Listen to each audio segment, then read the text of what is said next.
do want to thank you for coming to our meeting today, to the January 10th meeting, and we will call our meeting to order. We will ask Mr. Paul Bennett if you will come and lead our invocation, and Commissioner Chip Lible, if you will do our Pledge of Allegiance. Let's all rise, please. Let us bow in prayer. Lord God, Almighty, we come into your presence with all humility, reverence, respect, and recognition. And Heavenly Father, before we ask for anything, we want to thank you for everything. Father, we want to thank you for the many, many, many undeserving blessings that you've given us in the past, the present, and the future. Thank you, Father, for the blessings we've forgotten. Thank you for those we've not mentioned, and thank you for those that we've taken for granted. Thank you, Heavenly Father, for blessing us with this day and blessing us far beyond our worthiness. Thank you, Father, for the blessings that you have in store for us, the supernatural blessings. And Heavenly Father, as we enter this time and this meeting place, Father, we pray a special blessing upon the council, the commission, Father, that you and your people have chosen and elected this day. Father, I pray as they meet, Heavenly Father, that you would fill them with the wisdom, knowledge, and understanding of your will and of your word. And I pray, Father, that everything that takes place here in this place, this day and going forward, that it would be of unity and focus upon you, and that they would seek to serve the people and you that have chosen them, Father. And I pray as this meeting continues that all things that are said will be said and done in unity and in your spirit of love. And these things we pray in the name of our Lord and Savior, Christ Jesus. Amen. Amen. Amen. Please recite the pledge with me. I pledge allegiance to the flag of the United States of America and to the republic for which it stands, one nation, under God, indivisible, with liberty and justice for all. Thank you. Thank you. Mr. Bennett, thank you. Commissioner Lible, thank you very much. Thank you, sir. Okay, I'm kind of entering dangerous ground here from what I've been told. We have our sheriff in the room, Gator Deloach. Welcome, Sheriff. Thank you for coming. Property appraiser, Tim Parker. Thank you. Property appraiser, yes, I said that correctly. And Mr. LaHurt, you're back in the room, the town councilman from Interlaken, correct? Did I miss anybody? Okay, we have Tim Smith here, but he will have his opportunity later as clerk of our court. So we welcome you, and we look forward to a productive meeting today. Gentlemen, your first order of business today, we have an approval of the minutes for December 13th. I'll entertain a motion. Move approval. So moved. We have a second? I'll second. All right, we have proper move and a second. All in favor say aye. Aye. Okay, it carries. Thank you. Mr. Tim Parker, property appraiser, employee recognition. If you will bring up your people. You have the floor, sir. Thank you. Thank you. So I'd like to thank the County Commission and the citizens of Putnam County for allowing me the privilege to recognize one of our employees for their 30 years of service. Beverly Carter joined our office December 30th, 1986 as a records management specialist and was later promoted to the position of tangible personal property / records management specialist 2 and is also our office's record management liaison officer. This is a very important position dealing with public records requests. Beverly has earned her Certified Florida Evaluator designation after completing the coursework and the test associated with the designation. Beverly was recently nominated for and received our Employee of the Quarter designation in the Property Appraiser's Office. As I was preparing for this presentation, I came across a note that reads, "Dear Beverly, thank you very much for your help and patience. You must be the right person for this job, Beverly, because it takes patience and you've shown a lot of it to me. Thanks again." We appreciate Beverly's dedication to service as exemplified in her efforts to help the Putnam County receive relief during Hurricane Matthew. Beverly also acts as our ESF5 Damage Assessment Coordinator at the Emergency Operations Center and spent many sleepless hours doing her job so that citizens of Putnam County could help get their life back to normal. Beverly also volunteers to serve on our Putnam County Fair Board, where she invests in the youth of our community. She and her husband Jimmy spend many hours in their efforts to make our county fair one of the best in the state. We have a certificate that reads, Certificate of Appreciation. We hereby express our sincere appreciation to Beverly Carter for outstanding service and contributions to the citizens of Putnam County for 30 years, and award this certificate from the Putnam County Property Appraiser. Beverly's husband, Jimmy, along with several other family members and co-workers are here to help honor her. Please join me, if they'll stand. Come on up. Please join me in congratulating Beverly for her 30 years of service to the citizens of Putnam County.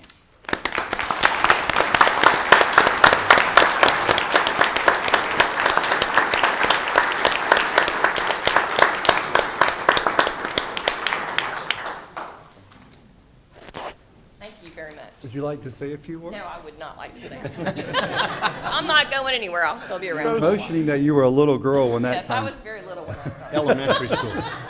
Well, thank you. Congratulations, Congratulations. Okay, Commissioners, proclamation, One Book, One Putnam. I would ask that the One Book, One Putnam people come up to the podium, and I'll meet you there. Commissioner Goddard, if you will read the proclamation, please. The proclamation is now therefore be it proclaimed that the Putnam County Board of County Commissioners does hereby support learning through reading as promoted by One Book, One Putnam, and proclaims January and February 2017 as the One Book, One Putnam reading season, and congratulates One Book, One Putnam on its 13 years of promoting reading and discussion.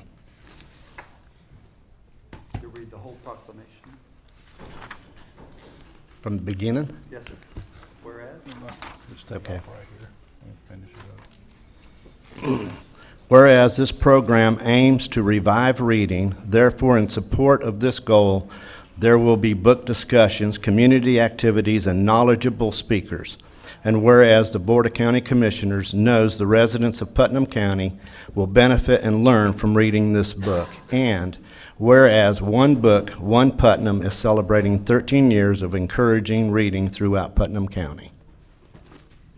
And continue. Yep.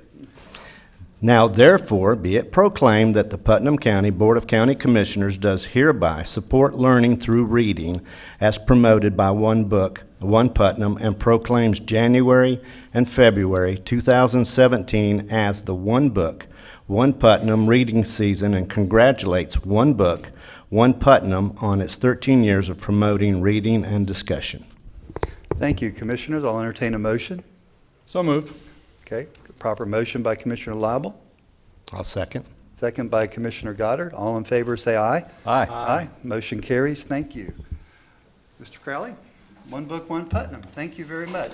Thank you, Commissioner. Please- Appreciate it. Please give us an update of what's going to be taking place. Well, for 13 years, we have been bringing one book to Putnam County, and it would not be possible with the yeoman effort of the people behind me.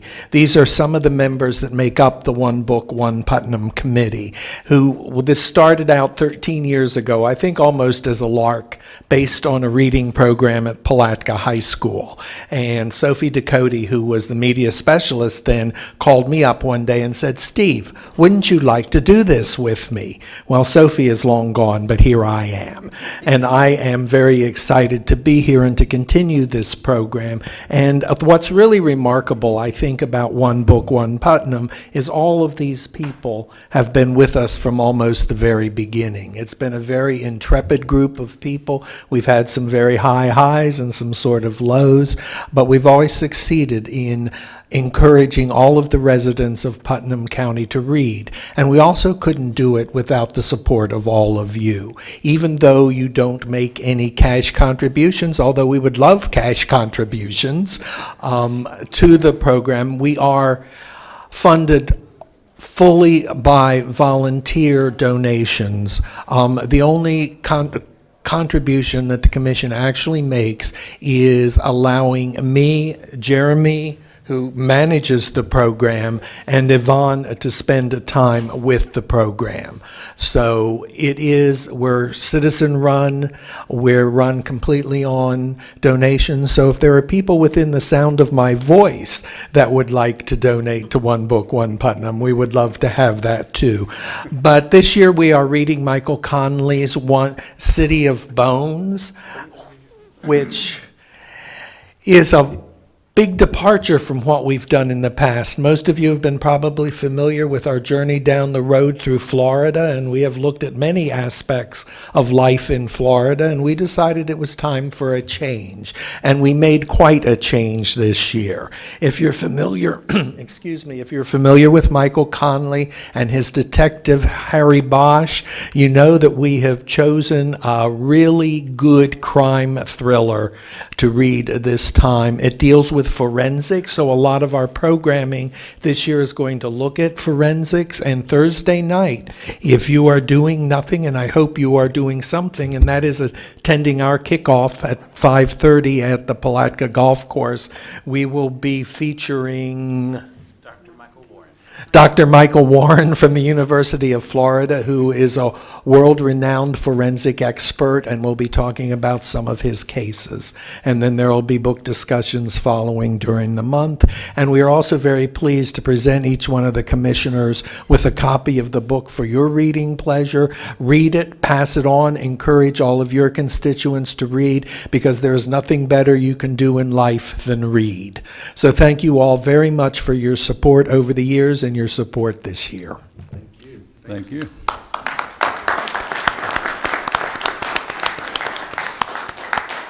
Steve, I want to bring out the point that Dr. Michael Warren is a native Putnam County person and also a class of 1976, isn't he, Commissioner Stillwell? Well, I was correct. He graduated. It's a bunch of us. All of And, anyhow, Look for your whole class to we're going to have a turnout Thursday night. We are. Thank y'all. All right, Commissioners, since we started, I want to recognize our Supervisor of Elections, Mr. Charles Overturf, has entered the room. Thank you for being here today, sir. Now we'll go to public comments. You don't have to have a blue card in order to speak. It is helpful, though, if you want to fill one out there on the back wall back there, or you can just come when we have that open time. Our first person to speak today is Mr. John Pointevent, who would like to address us. Or you want to wait for the agenda item, correct? Yeah. Okay, I apologize for that. Travis Roberts would like to speak to us today, so let's call on Mr. Roberts. Thank you for coming in, sir. You want to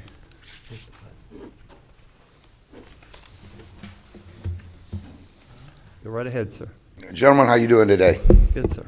I want to speak about Roxy's Ranch. Roxy's Ranch is a horse camp that was set up 13, 14 years ago for kids that have autistic problems. It was wounded warriors, PTSD, pretty much any kid that wants to learn to ride or any adult.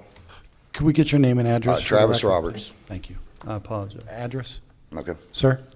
Address, please. Address is 110 Yancey Circle, Satsuma. Okay. Over the course of the last 2 years, the code enforcement has made it nothing but a nightmare for this program to continue. One thing about this program, it doesn't cost the county, taxpayers, anybody, anything. She started this because kids were getting in trouble and throwing rocks. In the things from the county, from the code enforcement and stuff, there's so many lies and discrepancies in here, and yes, I do call them lies, because first they say she was trying to run a daycare. It kept changing and changing and changing. I went before the magistrate not long ago, and the magistrate said that they were going to fine her up to $250 a day. I think that's wrong. If you guys could just pass it down during my 2 minutes and look at it. We will give it to our clerk of the court. Yeah, it has to stay with the clerk if it's something that Yeah, they're going to consider, so. we could schedule this on an agenda, but that would have to stay with our clerk for Okay, that to happen. in this book is a little over 500 children that are autistic, wounded warriors, veterans, stuff like this. And this program, they're talking about shutting it down, they're trying to shut it down. With a stroke of one pen, you guys can make this right. During the, let's see, what was it? And last November, they said that she had to come up with they would issue a variance if she mailed a check in for $600. It had to be done by the 7th of November. On the 7th of November, she received a check back from the county with no explanation or anything, giving her her money back. And I just think that you guys need to come out. I've called Last year, I don't know how many of you knew on the board, I do have talked to Mr. Lible a few times, and it made him aware of it, but not one county commissioner showed up to just check out the ranch, to see his little kids. Has been shut down for 2 years now, or about 2 years. During this time, 4 of the kids that were involved in the program are now in prison for drugs, 1 for robbery and stuff like that. I think it's a great program. I don't know why they're not giving her the variance. I do know that there's a neighbor that's been pushing it. You know, I started a newspaper to help people out in this county.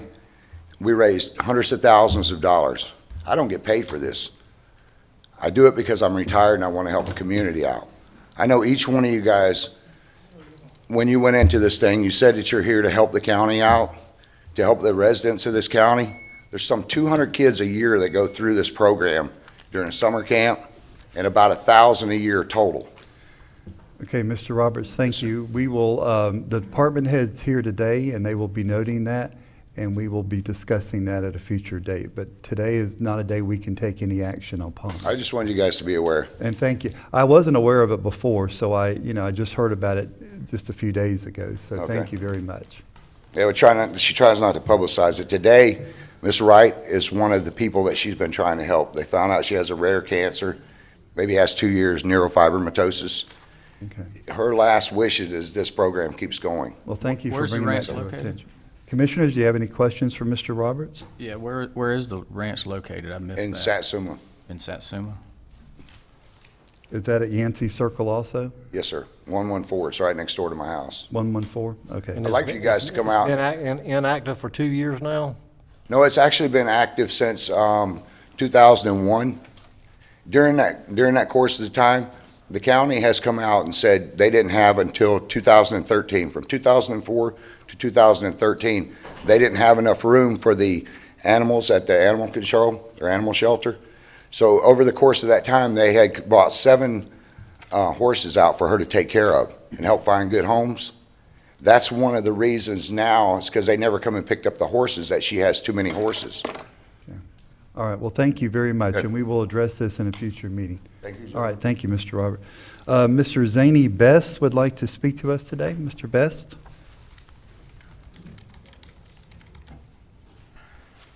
Good morning, everyone, all the commissioners and all the people that live in Putnam County, and with all due respect, I have a mental illness and have had a mental illness for 30 years now.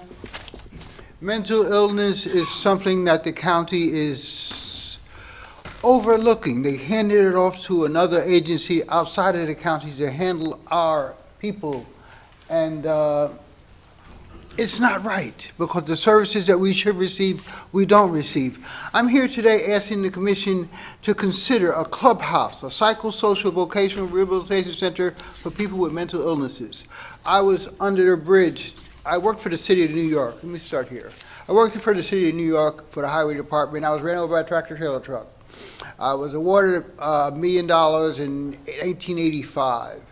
By the end of '86, the money was gone.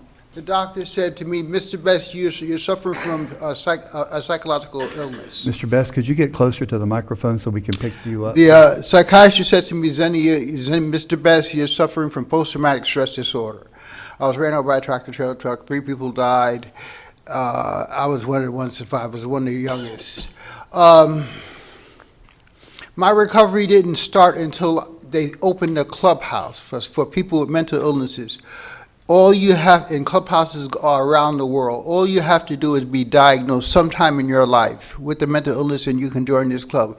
They make sure you get all your entitlements, whether it be welfare, whether it be Social Security. You have entitlements you're entitled to. In my case, I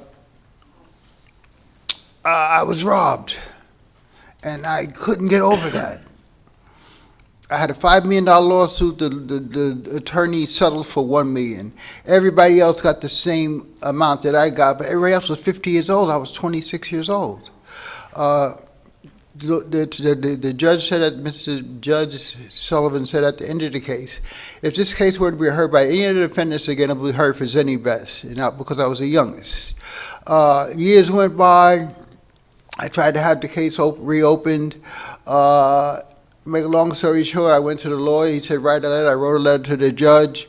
Next time I went to the office, I was talking to the attorney, and the man came in with a gun and showed me his gun so that I wouldn't get out of control. I had to leave that where it was. I was afraid. To give you some kind of traumatic experiences.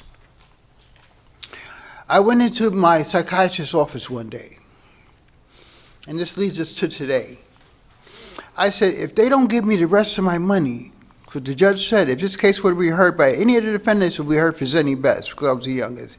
I said, if they don't reopen this case, I'm going to try my best to change the skyline of New York. You know what that meant? And then my doctor said to me, Zenny, if you say that again, I'll put you in the hospital. Then I kind of thought through that. I said, yeah, he's right. Why would I hurt innocent people because of something that they don't even know? You're walking down the street and all of a sudden the building falls down on you. Mr. Best, we need to wrap this up. Okay. Okay, so We need a clubhouse. Clubhouses make sure that you have an apartment. I stood up at a community mental health board meeting when it was Putnam Behavioral. I said, a lot of us down here don't have any place to live. One of the members of the board stood up and said, some of them like to live outside in the woods. How ridiculous can you get? Mr. Best, have you spoken to Mrs. Garcia with our health department? I went to the health department. I gave them the application that I gave to Okay. Ms. Tabitha. You all should have a copy by now. This is what we're trying to do here. It is so sorely needed. It helps the EMS. It helps the police department. If we know we have some place to go, we don't go back to the streets. Yes, sir.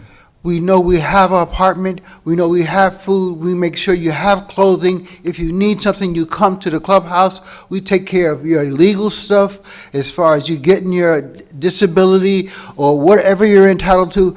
That's what the clubhouse does. They're around the world, and they're in every 50 states here. The closest one here is in Gainesville. It's called Opportunity House. Mr. Best, we do need to wrap it up. Ms. Garcia, would you raise your hand up back there? If you'll see that lady back there, and we can start this ball rolling down the Thank you hill. so very Thank you much. very much for attending today, sir. And we appreciate your, commissioners, do you have any questions for Mr. Best? Okay. That's the end of our blue cards, but that's not the end of our audience participation. So if someone would like to stand up and address us, you're more than welcome. Please come up and state your name and address for the record.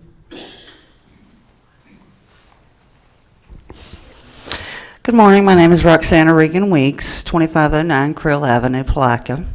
I understand the moratorium that was in place, the temporary ban on the medical marijuana dispensaries is going to be expiring soon. You have to make some kind of decisions. I'd like to suggest that in taxing this, these dispensaries, I'd like to see you limit them to 10 in the county or some small figure like that. They don't need to crop up on every corner. And then limit the applicants to a certain number so there can be no monopoly controlling that in the county. The most important thing I feel, though, is that you're going to tax that. The state's imposing a tax, the county will impose a tax, and there's a lot of money expected from that. And I would like to see you dedicate those funds to some type of program for our kids. And I'd like to see them truly dedicated for that. You know, we have hit and miss programs. The Police Athletic League, they don't cover everything, and they're limited to what they provide for girls. And then we have you know, Palaca Police Department, they're limited by how many grants they can get and funding and things like that. And I don't know if you know, to legally comply, if you could label it crime prevention or education, but we need some kind of after-school and summer program on a continuous basis. It would provide a couple of jobs, but more importantly, it would provide for our kids. They need supervision, they need guidance. You know, it can include tutoring, mentoring programs, things like that, because we have to invest in our future to survive. and it starts with our children. There's really not a whole lot for kids here in Putnam. There's not. A lot of parents work. They don't get home till 5 or 6 in the evening. The kids are left, alone for hours, sometimes on the weekends. They need something they can go to, have opportunities, and, a lot of the kids here, they get because their parents can afford it. But when we have 42% of our children in poverty, that's almost half not getting what all of them deserve, So I just like to, because we have enough, we know all about the budgets of the county and, existing projects, things like that. So I just like to put that bug in your ear. Thank you. Ms. Weeks. Stay tuned. At the next workshop, we are going to be discussing the medical marijuana ordinance. But that's only limited to the county. The municipalities have their own ordinances that they'll be bringing out also. And you have 5 municipalities in Putnam County. So this is just on our county side. So stay tuned. It's on its way. So thank you very much for coming. Commissioners, any questions? All right. Anybody else in the audience would like to speak? If you will, please say your name and your address. John Spells, 106 Citrus Lane. I'm not here to bash nobody or anything, but I've noticed the strategy of work. I've noticed within the county on the roads and all, I see it's a continual situation. For one example is Barton Road. I noticed when they got ready to do the construction, they went with the road grader and they cut the shoulders of the road. Now they got red big chunks of asphalt everywhere. When I had brung it up in the past, if they took that payloader and straddled that road halfway as they cut that shoulder, they could actually load that dirt on the truck and retrieve it. But when you take that grader and plow it over into the ditch, then you got ruts everywhere, and then you got to get inmates. Like yesterday, I seen inmates out there raking dirt, and picking up debris. It's just a bunch of double work. I noticed on Palmetto Bluff, going to Cedar Creek Road, they look like they took the grader and cut the shoulder and plowed it over. But if you don't retrieve it in the process of getting it up, you got to come back and do it again. And if the grass start growing, then you got these guys that's got to go and try to mow the grass. They running over those big chunks of dirt and grass, and they just wear and tear on the machine. So, if you just actually take that payloader or Bobcat, I've seen them do it on 100 with a skid steer. They just go and just cut it and load it on the truck and be done with it. Why go there with a grader and roll it to the side, come back 2 months later, and then try to retrieve it, and you just create more of a mess? If that bucket's cutting right at the edge of that asphalt, you don't have an overbite and all the deep potholes along the road like you got now, because there's quite a bit of dirt you got to put back along the shoulder of Barton Road. But if you only cut what need to be removed, it saves the taxpayers all that money and time of getting people going out there trying to pick up rocks and debris out of the ditch, and you actually loading it and hauling out at it as you go. So if y'all can kind of give that a little consideration, I think it'll work a whole lot better. Mr. Spells, the department head, is in the room, and he has heard you, and thank you very much. Commissioners, any questions for Mr. Spell?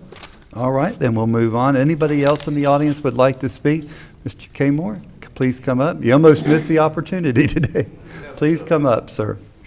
Please state your name and your address for the record, Mr. Leroy K. Moore, 117 Gladys Avenue, East Palatka, Florida. What I'm here this morning to ask the question, when are y'all going to do anything to the Dog Branch, Canal, Creek, or whatever you want to call it? Go ahead. You have. I'm asking what are we going? I'm going. You I will going? call. Okay. I will call. You know, last year during the hurricane, the lady down back, the fire department, she old. They had to come down there and move her out. And this is the same thing. I've been coming down here for the last about 7.5 years now, right, because they opens up the other side of 207 there. And when it gets right there to 207 at Jim Bryant Road, then it just cesspools in there on us. And as it backs up, coming off all those farms over there, then it just floods out and make a lake in there. And I remember in former time, they said they needed some money. They got the money, then they never did do anything about it. Then the next thing they said was that what I couldn't understand, and it confuses me, is that how the former county commissioners used to clean that canal or creek, whatever you want to call it, ditch. They used to clean it from in 67 up until in the 80s, and they quit. The county board of commissioners back in 67 fixed up a document. When they fixed it up, I myself went from one resident to the next one, property owners. All of them signed that and gave them permission. That's when they started cleaning the canal. Now, under the former regime that we just had, they can't find the papers. And you know, you heard that. They can't find it. And I know they were there because the county board of commissioners fixed them up. And I brought them back to Mr. Jack Bush, county commissioner. They've been cleaning that canal from 67 up until 82. And they don't do nothing now. Every year we have the rain, it floods us out. Mr. Kmore, thank you. I would like to call on Mike Nimitz real quick. Mr. Nimitz, if you'll come up, our Assistant Public Works Director, who can, or Mr. Tompkins, would you like to address this personally? Our Public Works Director, both of you? Yes, Commissioner Stillwell would like to make a comment. Why? Yeah, Mr. Kmore, Mr. Kmore, we've had a discussion about Dog Branch when I first got in. So just to let you know that one of the first things they brought to me was this. So there is some discussion going on, but I'll let them tell you more about it. Okay, thank you. They came to me directly first thing. Thank you. Good morning, Commissioners. As you know, we have discussed this item at length numerous times, and I know we have some new commissioners. We cannot find this document that Mr. Claymore is talking about. We have searched our files. There's no recorded document. We have searched every file known to mankind in Putnam County. We cannot find this document. We have sent easement. We do not have an easement on this section of the canal. We cannot legally do work in it without the easement to do it. We have sent easement documents to the residents on, I know, 4 separate occasions. We have received no response from the residents to sign the easement to allow us to do this work. I don't know what more we can do as Public Works. We have done everything we can. We have talked to the people. We've asked them to sign the easement document. They will not do it. Without that document, we cannot legally do this work. So that's the only thing I can tell you. We would be more than glad to do it. We have the equipment now to do it, as you will see here shortly. But without those easements, we cannot do this work. So, Mr. Tompkins, I remember when I first got here a few years back, the conversation was around, Mr. Kmore says that we cleaned the canal out. And I remember going personally to Water Management and them saying, yeah, you did it, but you almost got fined for doing it because you didn't do it with a permit. Am I correct in saying? Yes, sir, that is correct. We would have to get permits from the district, but we can't even go get permits until we have those easements in hand. Okay.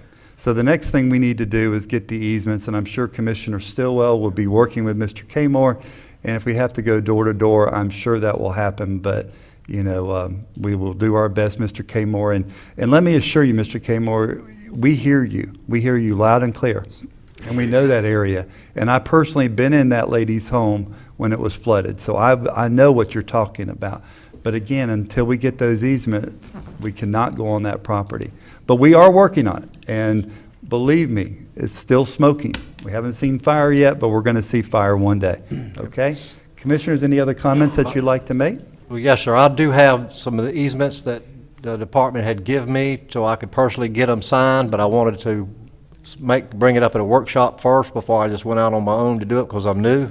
But I have those individuals that need to sign those papers. I do have those easements, so if they'll sign, then that allows them to do their job. I'm sure Mr. Kmore will go with you, won't you, Mr. Kmore? Okay, I'll go with you. Okay, You can good. ride my raggedy truck if you don't mind. Well, thank you, sir. He get it going. he has access to a That's all, vehicle. I think it's all they need. Thank you, Commissioners. Thank you very much, sir. We appreciate it. All right, is there anybody else in the audience that would like to speak to us? Please come up. Is the baby going to speak to us today? Okay, good. You have to state your name and your address for the record, please. My name is Cindy Shaw. My address is 152 Willis Road. Good morning, Commissioners, Mr. Chairman. Morning. All right, let's sit this here. That's okay, so I can read it. So you're the lady with the clipboard. I'm in charge. Okay. I come to you today with an idea to create a committee or a team, if you will, of volunteers to participate in countywide cleanups periodically throughout the year. I have the full support of Keep Putnam Beautiful, full access to their cleaning supplies and equipment, and with the help of the county commissioners, we can fill a database of readily available volunteers. I didn't want to take up most of your time, so that's basically why I'm here. Ms. Shaw, do you know when the county cleanup is coming? The county cleanup is on the table right now. Meetings will start mid-February, Okay. and I'll good. let you know a date. I'll keep an open communication line between yourselves and me, and I will let you know that date. Good. Thank you very much. We would like to, I'm sorry, we'd Go like to correlate a date with Rotary cleanups and Keep Putnam Beautiful cleanups as well. So it can only promote Putnam, create goodwill, and move Putnam County forward in the direction we all know it's going in. And I believe I saw an email recently about electronics too. Am I correct? Absolutely. They're having a recycling cleanup. Roundup for? Roundup Okay. with, I forgot who's involved with that. That's okay. Mhm. But we'll move forward. And we were entertaining an idea of the 4C members, the Putnam, the County Commissioners Cleanup Committee. So Okay. that would be the name of the team. So you'd like for us to go out and find our own volunteers and do it massive on that day is what you're asking? Absolutely not. I'd like for you to email me names. Okay. Mhm. And I'll bug those people for you. Good. Thank you very much. Okay, Thank you, thank Ms. you. Shaw. We And appreciate. This is who? I didn't state his name, but this is Mr. Calvin Shaw Sickles. Okay. Well, Calvin, thank you for Thank you. coming today. Okay. Thank you, Ms. Shaw. All right. Anybody else would like to speak? If not, we will close the public comments. And Commissioners, we're going to move into our consent agenda. Is there any items, Commissioners, you'd like to pull for conversation? I'll start with Commissioner Pickens. None. Okay, Commissioner Stillwell. When we come back. Well, the only thing I just wanted to do is like an H, Okay. the 911 system. I just want to make sure that people know that a lot of that's grant or budgeted money. That's just kind of thing just for information. It doesn't really have to be pulled. I'm just questioning that's, some of this was, the money we're spending was through grants Okay. and not being pulled, just something I wanted to public to know. We'll, And when we'll we talk see- about item H. Commissioner Goddard. I have none. Commissioner Lible? None today. Okay, I would like to talk about E, F, G, so we will, and J. So E, F, G, And Jay, and J. give us just a moment, please, Mr. Okay, Chairman. we'll take a moment to get your packet together. Item E we'll go with first, starts on page 85 of your packet. Now, this comes to us from Melissa Dillon, our purchasing director. Melissa, are you in the room? I thought you were. Yes, thank you. You can come up to the front or not, but what I wanted to mention here, Commissioners, is our endeavor to work with our public, with our local vendors. And if you notice, this is a contract with the Sheriff's Department on fuel and with us also on providing fuel. And this is a local vendor. And I just wanted to bring that out for the public to see that we do local as much as we possibly can. And our goal is to do more. Any questions on that, Commissioners? All right, let's move to item F. Ms. Dillon, again, I think I do need you at the podium for this, if you don't mind. This is general service list of surplus items. This has kind of always been on my radar, and I believe Ms. Dillon is working diligently to get this. But I have one question, and I think it's the same question that I always have. How are we getting rid of this? Are we setting up a database and doing an auction? Are we just selling them outright? These are 3 grasshopper mowers. For these particular mowers, they are, am I close enough? Yeah, you got to pull it a little closer to you. Thank you. Okay. They're older equipment, and they are being salvaged for parts. Okay. So our fleet department is being able to utilize portions of the equipment to repair existing equipment. All right, well, thank you very much. Okay, Commissioners, any questions to Ms. Dillon on that? Yeah, just one if I would. Yes, sir, Commissioner Lible. Other items besides these that are being used for parts, Melissa, are on govdeals.com, am I correct?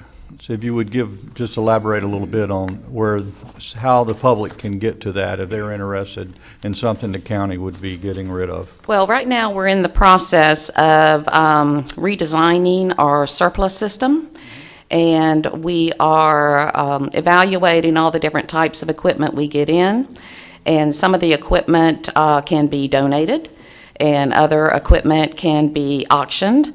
Other equipment can be traded in for new equipment, and govdeals.com is an option for us to auction our surplus equipment. Very good. Thank you. Thank you.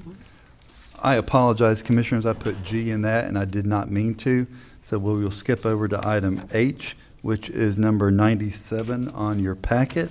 And Commissioner Stillwell, you had a question concerning that. Yeah, I was just, it's being funded partially by a budget, is that correct?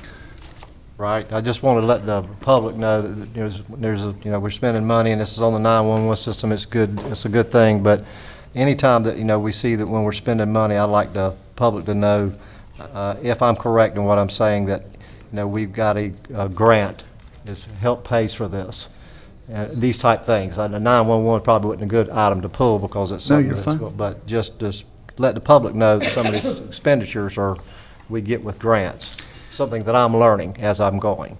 Ms. Papel, would you like to address that? Grants are a very important part of county government, and if you would like to address that. They are, but the specifics on this one, I would defer to Mr. Stender.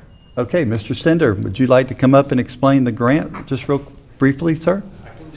Just kind of a one-time thing, just kind of like I thought, I'm learning that, just to let the public know. Putnam County does qualify for a number of grants in the 911 system. We fund that from the 911 revenue that we get in. Everybody's phone bill has a little line item, 911, little couple pennies there. But the grants is what really funds a lot of what we do from the state. It's a state grant.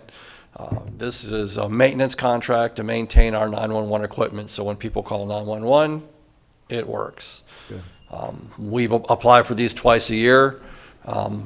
We've been fortunate enough to get these grants as a rural county. That's a qualification of this particular grant. Well, very good. It was just a public knowledge thing. All right, thank you. Thank you very much for your explanation on that. Item J is another one of mine, and that'll conclude that. Page 101 of your packet. This is another example of us doing business with local vendors above and beyond tree service. Public Works Department has hired out for some high limb removal. And for you new commissioners, you will get calls about, I can't get my travel trailer in, I can't get my motorhome down the road.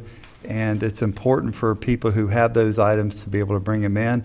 And this is another opportunity for a local business owner to benefit from a county contract, and we greatly appreciate that. Mr. Chairman. Yes, sir, Mr. Lible, Commissioner. Let's bring Mr. Tompkins to the podium. Please do. And let's talk about what we don't do.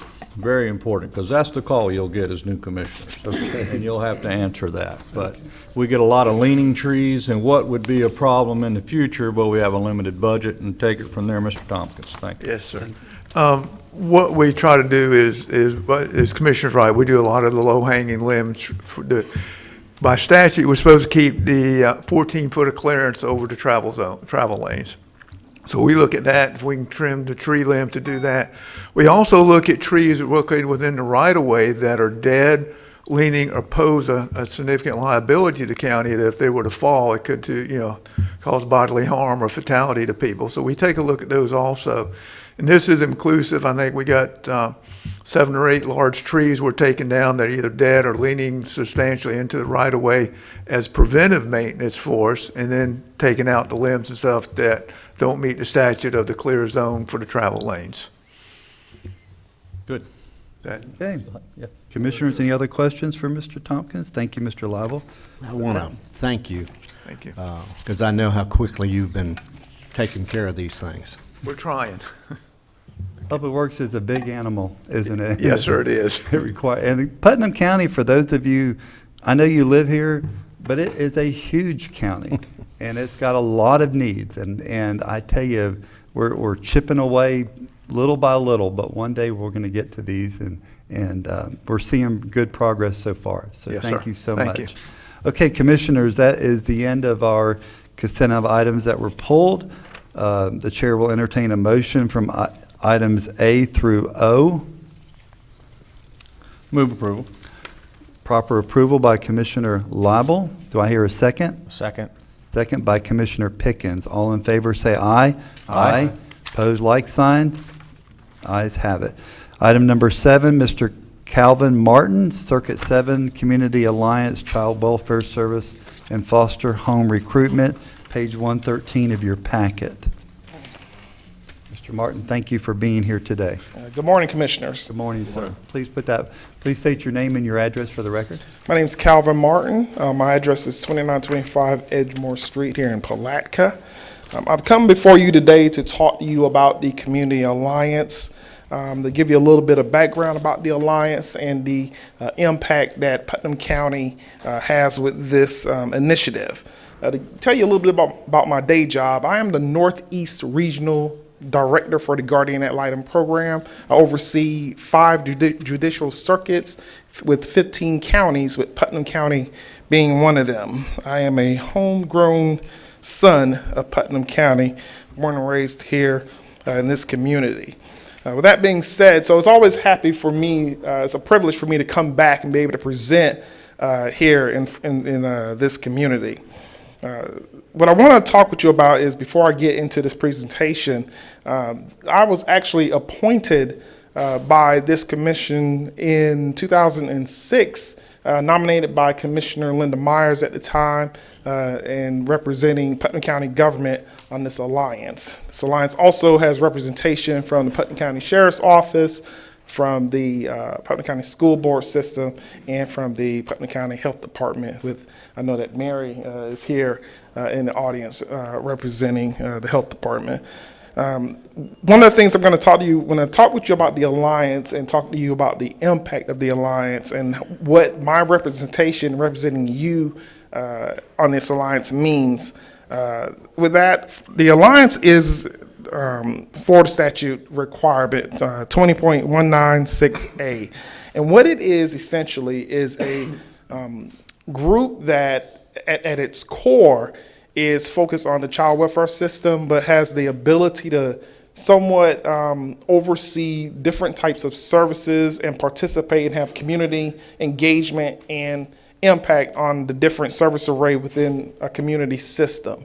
In particular, it's with Putnam County being part of this 4 county system, it's important that our representation allows us to ensure that Putnam County receives the necessary attention and services that the Alliance has to somewhat oversee.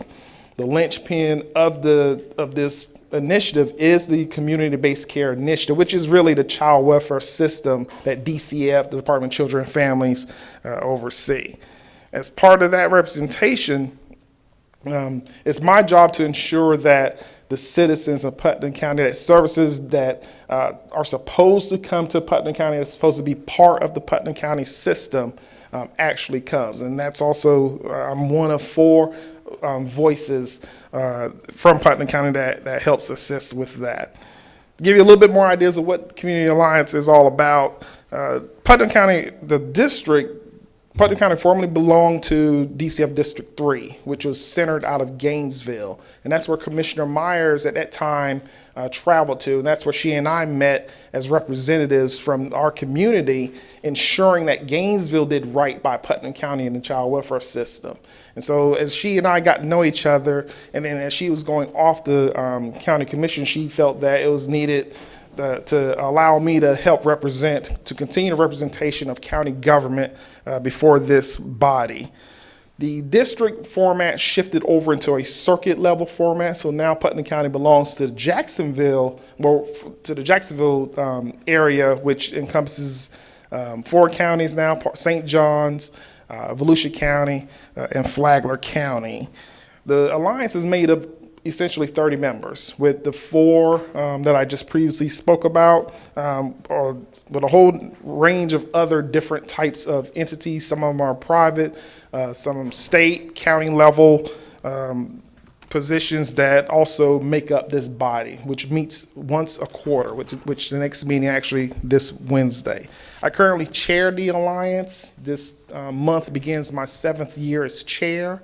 Hopefully it will be the last, as we are looking to find a new chair. But I have not also made commitments to remain on the alliance, which means if that does come to fruition, we're going to potentially be looking at a new representation for Putnam County government on this alliance, which I would definitely notify you of. One of the things to tell you a little bit about what the alliance does is, in our meetings, we look at analyzing outcome data. And so the different entities provide us with assessment reports that give us an idea of what type of constraints are within the system, barriers, challenges, what types of efficiencies are going on in the service arrays that are provided throughout the communities in all 4 counties. There are times where we specifically focus on Putnam County, and there are times where Putnam County, we do have some service array deficiencies, in that we do need more services to ensure that our population receives all the assistance that they can. One of the things we also look at as a body is look at any type of future development that's possible that we can bring in, whether it's grant related, state funding, or any type of legislative initiatives that would be able to benefit the service array within the child welfare system, foster care system, things of that nature. And even looking at education, any kind of barriers within educational reform, we look at pretty much establishing a partnership that will allow different pieces of services within the system to flourish.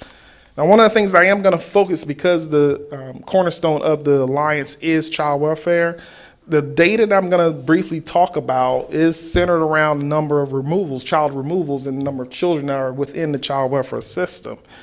At the time, as you can see from here, going from 2012 to current, we have approximately, on average, about 120 children or so removed on an annual basis from their parents. Now, when I first became appointed by this body representing you, we had approximately almost 300 children, 296 children within the child welfare system. And we're going to talk a little bit about that. That has gone down since that time, in that 10-year period. But probably the biggest challenge we're really looking at is because our community is kind of losing our services in the child welfare system are more or less being outsourced. Our children are now when they're removed, they're being placed outside of our community. This is something that we're trying to reverse and keep our children home instead of being placed in any kind of foster care system when they're not placed with relatives within the system. There's also a graph that kind of illustrates where removal rates are occurring, whether it's in Palatka, Interlochen, Crescent City. As you can see, the biggest removal obviously is here in Palatka, but the second one is kind of somewhat of a surprise, being Interlochen. And one of the theories which has been historical, and one of the things we kind of looked at or questioned was, why was that? Is it because part of it is because we're looking at the geographic makeup of the community itself, where we have a lot of homes that are somewhat spread apart from one another. Neighbors may or may not necessarily know each other. So it kind of almost increases the risk factor within that particular community. And that's just one of the pieces or theories that we're looking at and trying to make a determination on why there's such a high removal rate in Putnam County. But like I said, that's historical. That number has gone down over the past 10 years. Can I stop you for just a minute, Mr. Martin? 2012 to current, now that's Putnam County only, or the circuit, as you refer to it? Putnam County only. Okay, I wanted to know that. Thank you. The other thing I'm looking at, the next slide, where it talks about the actual numbers of children that are within the current system, 233 children in the current dependency system. The last report I provided this body was in 2008, and at that time there were 260 children, total children within the system. 82% of those children are in out-of-home care. Now, that's where the big number comes from. When children are removed, they're either placed in ideally with relatives. That would be the ideal setting. And then secondly, whether they're going to some type of residential facility or foster care. One of the biggest challenges we do have and have had in Putnam County is we have a very small number of foster homes. Historically, when I say historically, we're talking possibly 15 to 20 years. We've only averaged about roughly around 10 foster homes. We currently have 9 registered foster homes, but I'm being told that we have 10 waiting to be trained this month. So if that does come to fruition, that would be probably one of the biggest jumps that we've had in this community.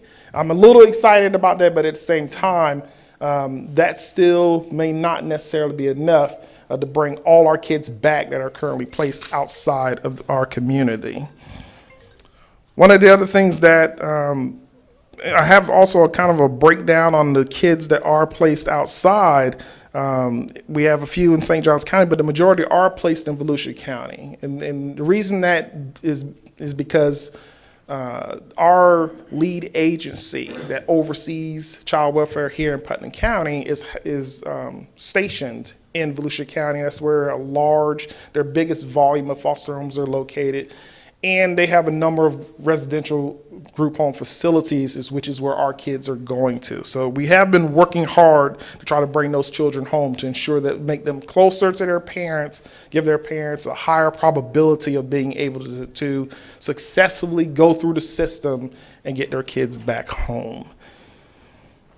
For the most part, that is my presentation. I wanted to update you, give you an idea of where we are. I do want to apologize. It has been a number of years since I come before this body to kind of update them on the child welfare system, but I am looking forward to doing everything I can to continue, hopefully, ideally representing you, at least over this calendar year. And then I'll have a successful succession in stepping down as chair. So with that, are there any questions? Thank you. Commissioner Lible would like to ask a question. Yes, Mr. Martin, I've got a bunch. Maybe we should exchange phone numbers. But Community Partnership for Children, based out of Volusia County. I'm confused a little bit. Now, how do your organization, which I wondered where it was in this mix, we get, news from that agency, but are you represented in those stats?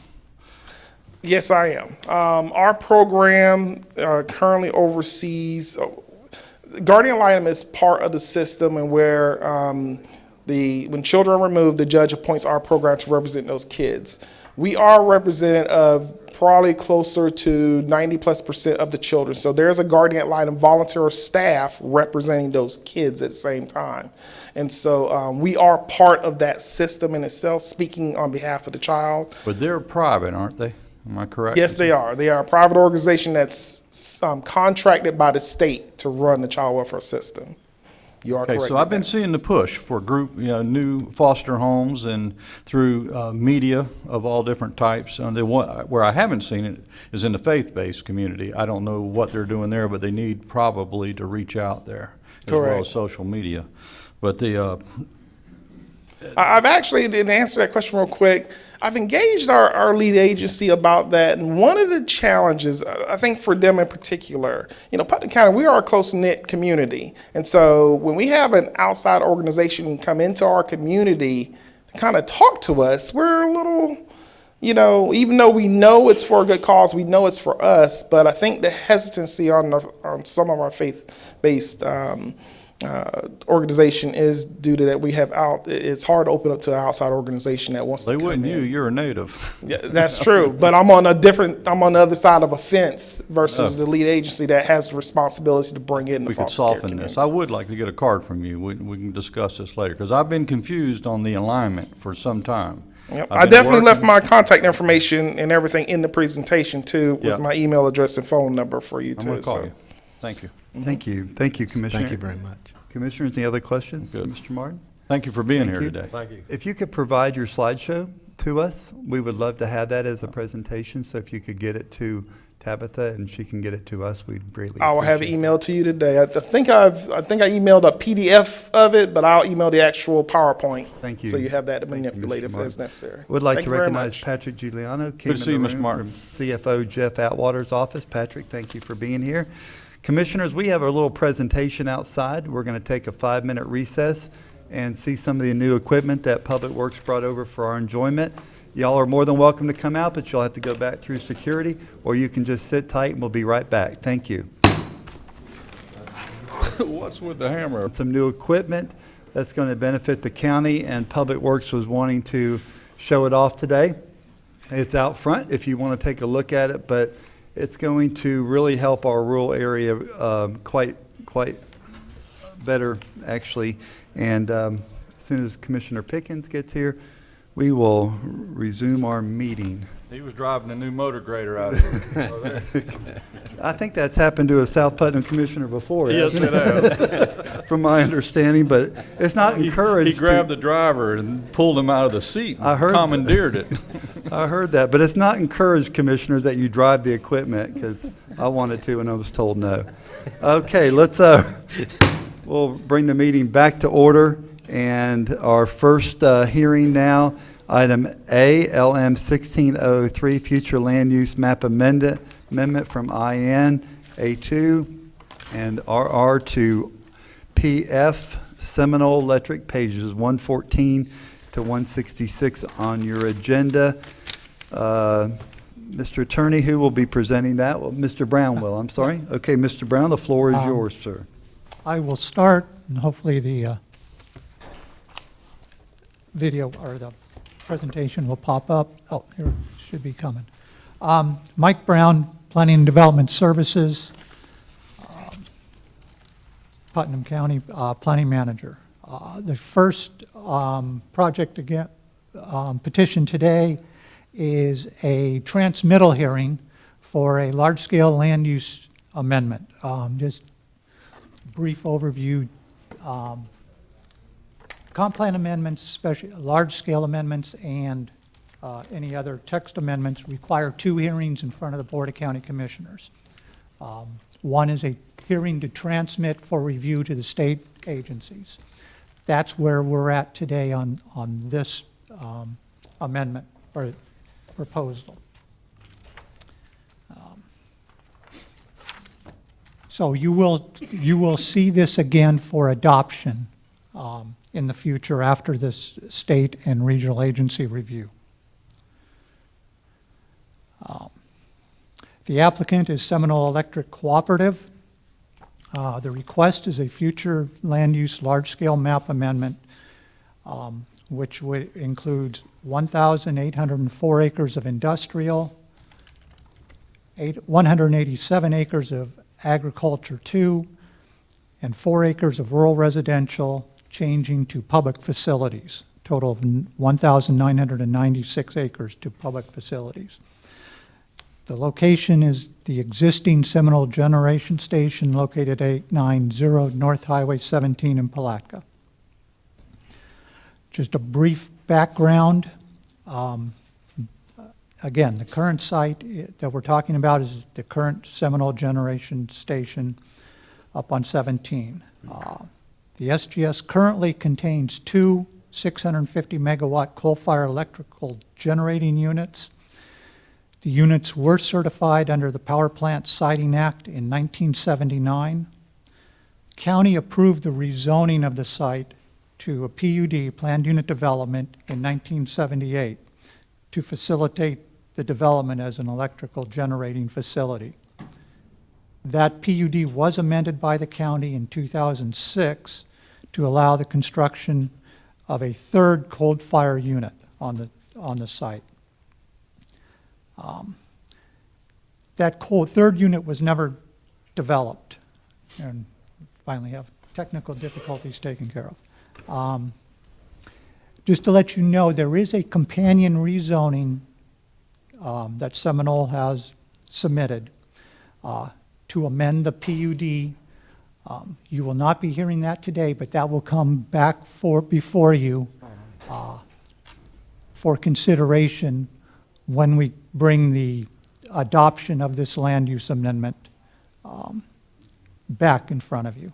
So just to let you know that that is in there, and I'll be probably touching on it a little bit on what that some of the impacts, because it's closely related to this. Mr. Brown. Sir, hold on. Commissioner Lowell. Elaborate a little further. I'm confused on the 2006 plan unit development. What happens to it? Can you elaborate a little further on that? What happened to it? I mean, why? Yeah, where does it come into play? It wasn't real clear in the language here. In 2006, the county, like I said, the county amended the plan unit development to allow the development of a third cold fire unit. That third cold fire unit was never constructed. Again, it was an issue at that time. The governor Chris killed it. We all know Right. that. But where's it But land it's in our still- lap today?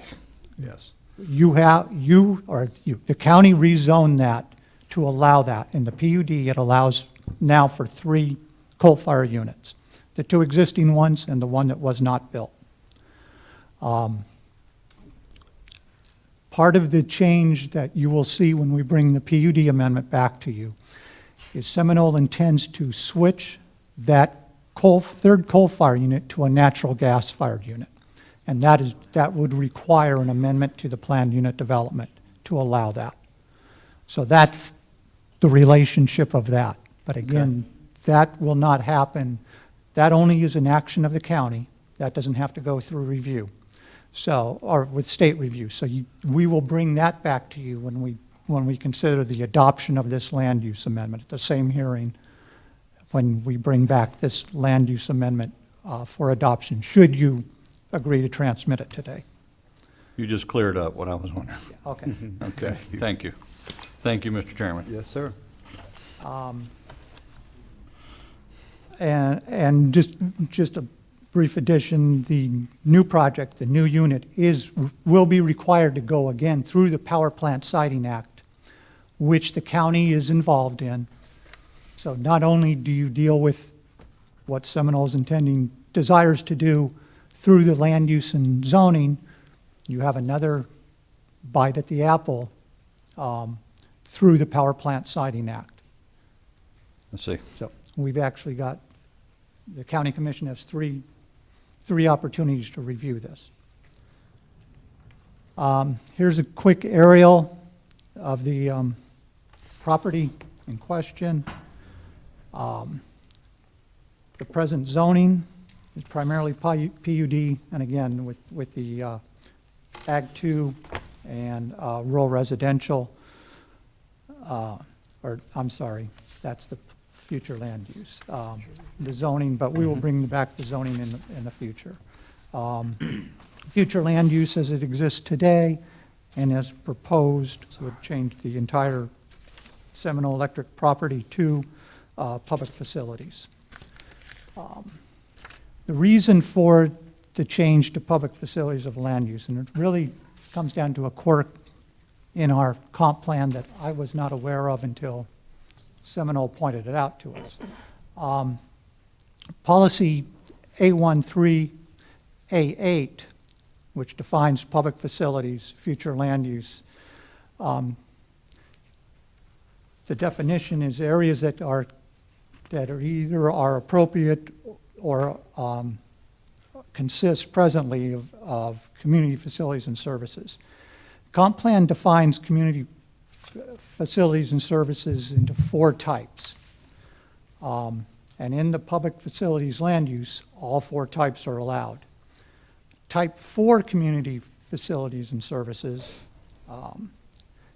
is defined in the comp plan as heavy infrastructure, to include heavy infrastructure facilities, not limited to motor pools, airports, landfills, et cetera, and power generation plants and facilities. And public facilities is the only land use category in which type 4 community facilities and services are allowed, not allowed in any of the other land use categories. Thus, the request to make the change so that the land use designation for Seminole Electric is consistent with the comp plan.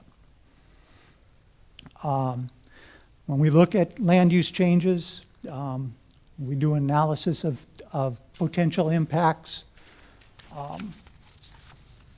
Based on the comp plan, maximum limits on development of the existing uses, and in non-residential land uses, it's based on intensity of development, primarily with floor to area ratio. Industrial has a maximum floor area ratio of 1. Rural residential has a maximum floor area ratio for non-residential development of 70, or of 0.4, and a lot coverage of 70%.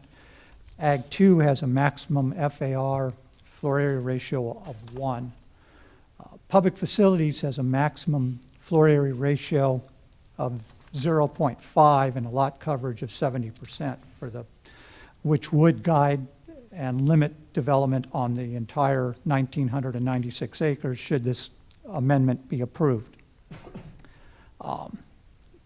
And probably more important is the fact that with the PUD zoning, that limits the development that would be allowed on the site, including not the amount, the intensity, and location. So there are a lot of safeguards as to what could happen on this site should the land use amendment be adopted, the land use change. In all respects, the amount of development and impacts will be less than what could happen under the existing land use categories, or potentially could happen. In addition to the existing units, 1 and 2, the 2 existing coal-fired units, meet all the applicable air quality standards.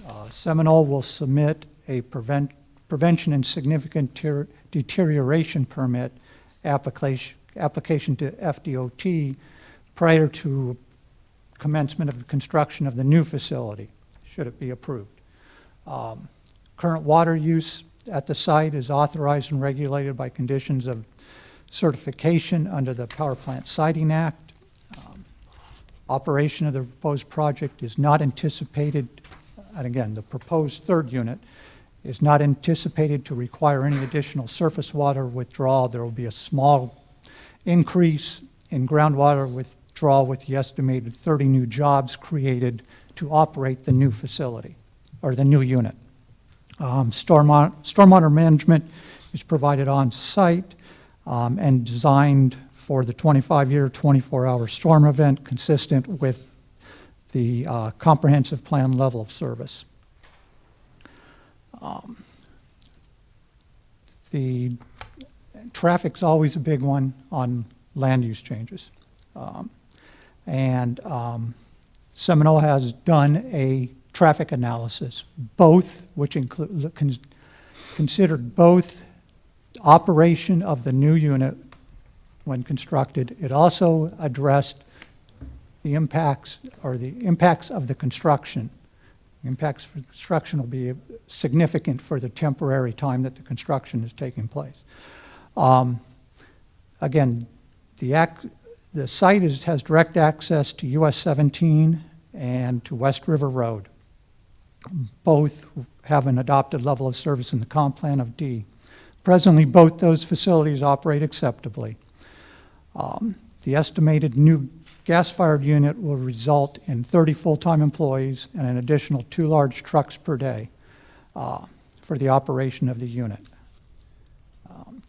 Additional trips associated with the operation will not result in exceedance of the adopted level of service for the transportation facilities impacted. During the construction phase, as I indicated, construction phase will take about 33 months is estimated. Peak traffic, well, peak construction employment will be in excess of 500.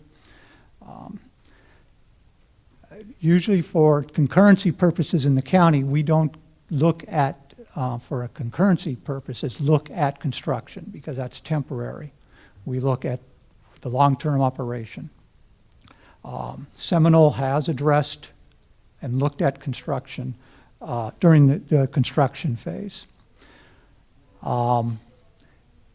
They have identified improvements which would be needed to make traffic flow well during the construction phase. If DOT, because it's DOT, the improvements are all associated with US 17 and their project entrance. If DOT warrants and permits those improvements, Seminole will construct those improvements, and those improvements will remain in place after the construction traffic is no longer using it. So the operations will continue. You have excess capacity on 17 for the operations. And just to touch real briefly on some of the improvements, one is a signal at the entrance of 17 and the entrance from Seminole and the gypsum plant where that intersection, they're looking at a signalization of that interchange and an additional left turn lane coming south on 17. There are other improvements, but those are the biggies to allow construction traffic to enter and exit the site efficiently. Findings and recommendations. The land use change to public facilities is the only land use category that allows the power generation plants and facilities. Impacts from the proposed land use change would not exceed and would likely be less than the approved land uses for the site. The proposed land use change is consistent with the adopted Putnam County Comp Plan. Planning Commission at its December 14th meeting held a hearing and recommended approval of the land use change to the commission. And staff recommends transmittal of the proposed amendment of the future land use designation for the 1,996 acres from industrial, rural residential, and agriculture 2 to public facilities. And again, to transmit these to the Department of Economic Development and other mandated state regional agencies for review and comment. Any questions of staff? Mr. Brown, I have one question. You just mentioned a date. I think you said December 14th, but our packet says December 10th that the planning committee. The packet, I mistyped in the packet. I apologize. That's okay. It's December 14th then? They held Okay. theirs on December 14th. Thank you. Commissioners, are there any other questions for Mr. Brown? Okay. Just a comment. I'd like to commend Seminole on the traffic signal and the additional deceleration lanes that's needed now, and I hope that comes through with DOT, whoever is representing. Thank you. Thank you. Okay, Seminole, would representative from Seminole like to address us today? Thank you. Please state your name and your address, please. Vinette Gadelia with the law firm Hopping Green and Sams in Tallahassee, 119 South Monroe Street, Suite 300, 32309, and I am here on behalf of Seminole Electric. It's hard to speak with somebody's head in your... I know. That's okay. I know, isn't it make That's everything all look right. good? Translation, thank you. I'll go ahead now and introduce the members of the Seminole team that are here with me. Mr. Jim Frauen, Jim, who is the Vice President of Technical Services and Development at Seminole. Mr. Louis Snyder, who is Regulatory Environmental Director for Seminole, and Mr. David Cazell, Director of Engineering. And you're going to be hearing a lot more from David. He's going to provide the substance of this presentation and walk you through some pretty nice pictures to kind of show you what this will look like ultimately. We also have with us Mr. Jack Doolittle with ECT. And Jack is our expert consultant who's responsible for making sure that we check the boxes and get you the data and analysis you need to hopefully transmit and then approve this project. I need to let you know that some of the monitors aren't working up here. Our presentation is limited at this point. Would you mind if I gave you hard copies just so you can follow along with us? Okay. Later on. Yeah. You can do it now if you'd like, yeah. I believe Commissioner Pickens. Whose monitor is not working? Okay. Oh, no. There's 3 of them that are not working currently, so we'll address it later, but that's Yeah, fine. I like the hard copy better. Okay, good. Is there enough for all of us to have one? Should be. And Tony needs a copy for her. Okay. Thank you. Thank you very much. Perfect. Okay. Yeah, this is even better. It's even closer up, right? So just a reminder again that, and Mr. Brown touched on this, and by the way, can I just say how well he worked with us to get this series of applications together. They were very complicated pieces, and he kept us straight all the way. I called him every day, literally, and he was responsive and did a great job. So I want to make sure you know about that. As with all comp plans and projects of this type, this is a large-scale project. It's a multi-step process. I'll talk a little bit about that at the end. But what we're presenting to you today is a reflection of what we understand the project to be. As we work with the various agencies and groups to get to an ultimate product, there may be changes. But for this comprehensive planning process, we've taken a big picture, conservative analysis of what the impacts are as we see them, and that's what's in front of you.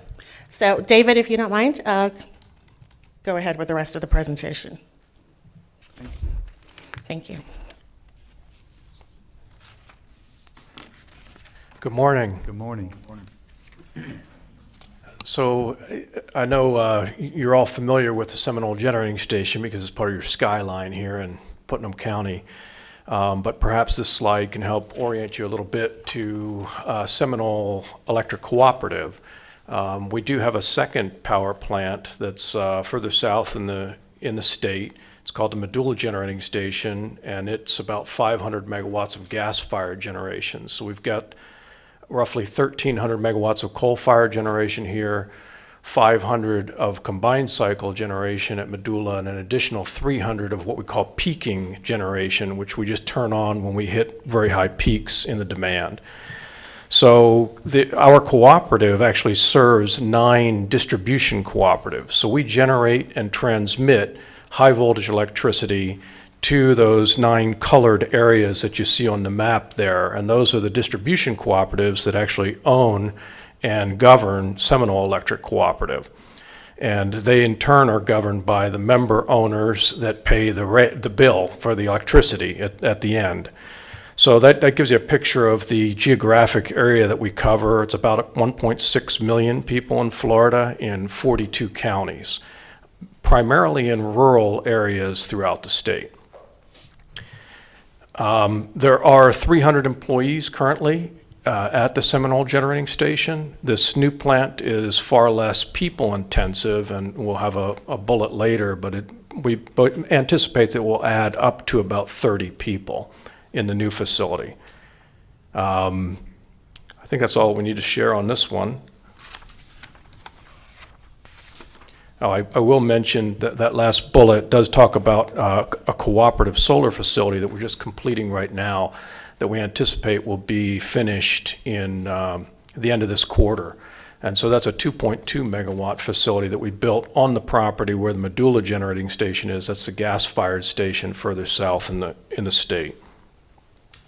So some of you may get Clay Electric Cooperative bills. You probably see a little flyer in there when that is finished, and you'll have the option of utilizing some of that solar energy if you would like to do that. So these approvals with the county are the first steps in the permitting process for us to take to ultimately get permission to build this new gas-fired facility. What are the outcomes?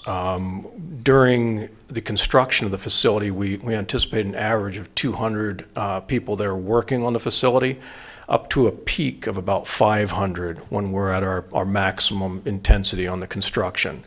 Ultimately, there will be about 30 full-time employees of Seminole that will operate and maintain the facility once it's built. We do estimate that the taxable value of the new facility will be somewhere between $488 and $655 million. And the reason there's a significant range there is that we are coming forward when we're doing our permitting and our preparation for what we call a 2-on-1 combined cycle facility. And I'll give you a slide there that describes what that means in a minute. But basically, it'd be 2 gas turbines, and the heat that's generated from them would go through 2 heat recovery steam generators, which then send their steam to a steam turbine generator. So it's 2 gas turbines on 1 steam turbine generator, and that's why it's called 2-on-1 combined cycle. It's possible, as we do our analysis, that the best option for our member owners is going to be for us to select a smaller plant, which would be a 1-on-1, 1 gas turbine serving 1 steam turbine. And so that's why there's a disparity in the pricing there. If we go to the 1-on-1, it will cost less than a 2-on-1 would. So as I indicated earlier, the land use approvals are really one of the first steps that we need to take. There are multiple other steps where you'll be involved in those as well. So this is a depiction of what combined cycle generation is. You can see the 2 items furthest to the left and the 1 item furthest to the right are the actual generators. So in this 2-on-1 configuration, there's actually 3 generators out there. 2 of them are driven by gas turbines, where the gas is combusted with compressed air. It turns the gas turbine, which turns those gas turbine generators on the left side that produce electricity.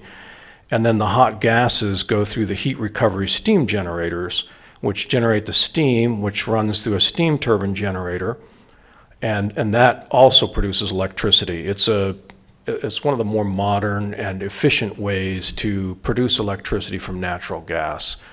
It is a configuration that's dispatchable, so we can turn it on when we need it. We can turn it down.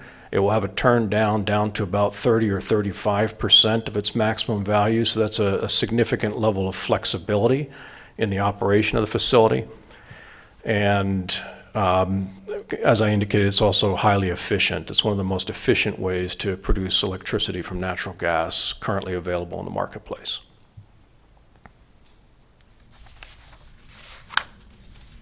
You saw a slide earlier showing our property, and this slide here is depicting the existing coal-fired facility. Those are sort of the black lines on there, and because of the scale, it's a little bit hard to tell what's going on, but the black lines are basically the outline of the existing coal-fired facility. The orange lines in there is the land that would be utilized for the new combined cycle facility. The northern parts of it, or the parts that are further up, is actually a parking area for the craft parking. And then directly south of that is an area that we call a laydown yard, which will be used as a temporary area to fabricate equipment that will go into the plant. Ultimately, those will not be part of the power plant, but the power plant itself is the darker orange area to the south. That's the ultimate power plant that will be built. So it will affect about 58 acres of land on the property of those 2,000 that you heard of earlier. It is partially wooded, so we will have to remove some trees to make room for this. The location that we selected there on the south side of the facility allowed us to do a number of things. One is stay away from wetlands, so we don't anticipate any wetland impacts on the site. It allowed us to stay relatively distant from our nearest neighbors. So the new facility is 1,300 feet from the property boundary and approximately 2,000 feet, or a little bit more than 2,000 feet from the nearest residence. There will be some wooded areas between the facility and those residences, so there'll be sort of a visual buffer and something that would help mute any noise. We also do have significant efforts going into making sure that it's a quiet facility. As was indicated, we don't anticipate any new roads being required, but we do anticipate that the addition of 500 construction employees will have a traffic impact that merits the use of a new traffic light at the entrance on Highway 17. We expect probably 90% of the construction traffic to come in through that entrance, and 10% or less to come in through the River Road entrance on the south. In terms of visual impacts, the new stacks for the exhaust from the gas turbines will be approximately 200 feet tall. That's less than half as tall as the two cooling towers that you see out there that you see the white plumes coming out of, and less than a third as tall as the existing chimney for the coal plant out there. So in terms of what you'll see from a distance, you'll see far less than what you see right now. Probably will be able to see the two stacks, but they'll be far less encroaching in the sky, if you will. So this diagram is a little bit hard to read and see. It basically is just a list of some of the major components of the facility. And instead of going into too much detail on there, because it's difficult to see, we actually have a rendering of the facility as it's currently designed in the next slide. So this colorful slide is a little bit easier to tell what's going on. I'll give you an idea what some of these items are. The electrical output from the facility will go out through an extension to the existing switch yard. So the existing coal plant has a switch yard that allows us to transmit the electrical energy out onto 7 different transmission lines. And that switch yard will be extended to the south. That's what you see at the bottom left corner of that picture. That's the extension on the switch yard where the electricity from the new plant can be injected into the grid, if you will. The two large objects that you see in the middle of the page are the power islands. So the gas turbine is sort of on the left side of it. Then the heat recovery steam generator is between the gas turbine and the stack, and the stacks are the tall items on the right there. So those are the two gas turbine trains. Immediately to the right of them is the steam turbine train. It's much smaller and lower to the ground because it has no exhaust. Basically, you just take the hot steam, run it through across the steam turbine, condense that steam back to water, and then put it back through the heat recovery steam generator again. On the bottom right of the picture is the cooling tower. So this is a forced draft cooling tower. We anticipate we'll have 16 cells. The ones that you see out there now, there's 2 cells for the existing plant that are 450 feet tall. This will be approximately 50 feet tall, so it's much smaller. It will still produce a cooling tower plume that could be visible under certain atmospheric conditions, but it will be much closer to the ground than the existing one. The other stuff on the plant, there's some tanks for fire water, tanks for demineralized water. There will be tanks for ammonia, which will be aqueous ammonia. The ammonia is used in the air quality control system to help reduce nitrogen oxide pollution. So there's a selective catalytic reduction system that will be installed in the heat recovery steam generator to reduce that type of air pollution. There's also a catalyst in there that will reduce carbon monoxide and fully combust it to carbon dioxide. So there's a variety of cutting-edge, state-of-the-art air pollution control equipment that will be installed with this facility if we end up building it. So in terms of impacts, we do not anticipate any wetland impacts on the site. With respect to wildlife, there are some gopher tortoises that we've already located their burrows in the area, and they will have to be relocated. There is a state process for doing that, where you actually go in, you capture them, and you put them somewhere else. We did see one Sherman's fox on the property recently, and so we'll continue to watch for foxes. They're a listed species, and do what we need to mitigate any impact to their home. Because we had permitted the Unit 3 coal plant years ago, we have a relatively we have a lot of water allocation, surface water coming out of the St. Johns River, And so we do not anticipate that there will be any additional allocation required for the cooling tower for this new facility. As a matter of fact, it's somewhat less cooling water intensive than an equivalent sized coal-fired facility would be, because you're getting a lot of the generation not just from steam turbine generators, but also from the gas turbine generators. There will be an increase in the groundwater usage. That's roughly about 50% of the value that we're taking out now. And that's used to create the demin water and also to create potable water for use by people on the facility. Demin means demineralized high purity water that's used in the steam system. Can I interrupt for a moment? Yes, sir, Mr. Chairman? please. So with the new system with the gas, would that be considered a semi-closed loop? So how would you, I know enough to get me in trouble here, but. Yeah, it's a good phrase. That phrase would be more directly applicable to the steam cycle. So the steam cycle, we create this demin water, and it actually becomes sort of a precious water to us because it's highly purified, and so we don't want to let it leak out.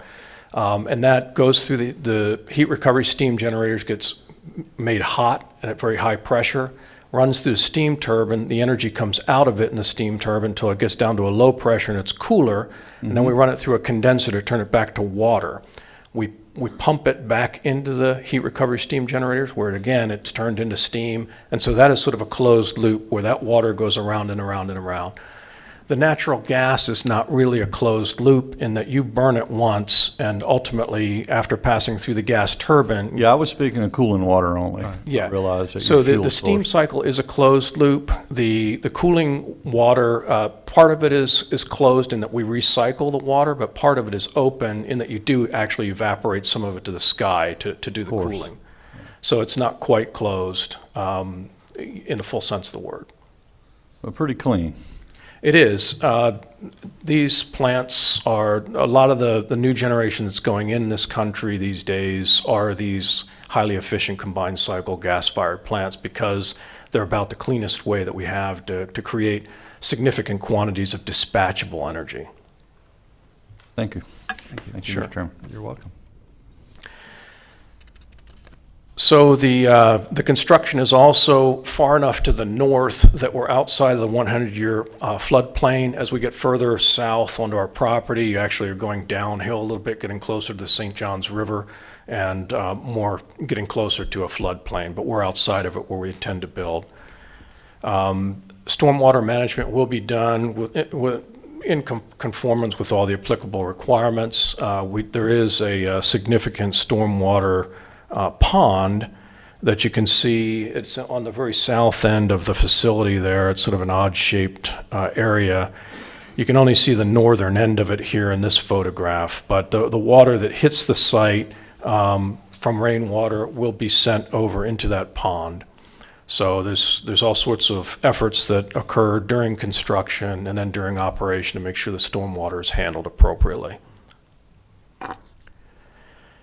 Finally, the sanitary waste from the sinks and bathrooms in the new facility will be sent through an on-site package treatment plant. So the solids will be collected and pumped out from time to time. The liquids will be cleaned to an appropriate standard and then sent to the existing effluent treatment facility that's on the south side. It's a wastewater treatment facility on the south side of the existing facility, where that water will be discharged after being cleaned to an appropriate standard back into the back into the St. Johns River. Too many saints.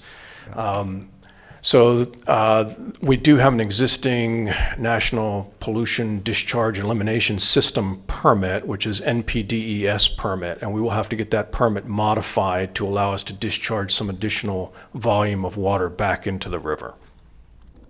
Okay. I think that's it for me. Do you have any questions that I might be able to answer for you? Commissioners, any questions? All right, thank you. Thank you very much. Thank you.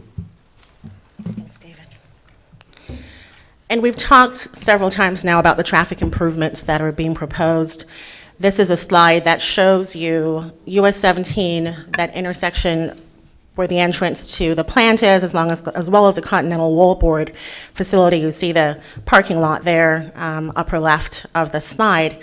And so these improvements are not necessary for the comprehensive plan amendments in any way. Operationally, the 30 additional employees, no concerns with level of service, as well, no concerns with level of service for US 17 for the construction traffic. However, operationally, to make things move better, this is what we're proposing. And as Mr. Brown said, this is, of course, contingent on FDOT agreeing that this is appropriate for US 17 because that's controlled by them.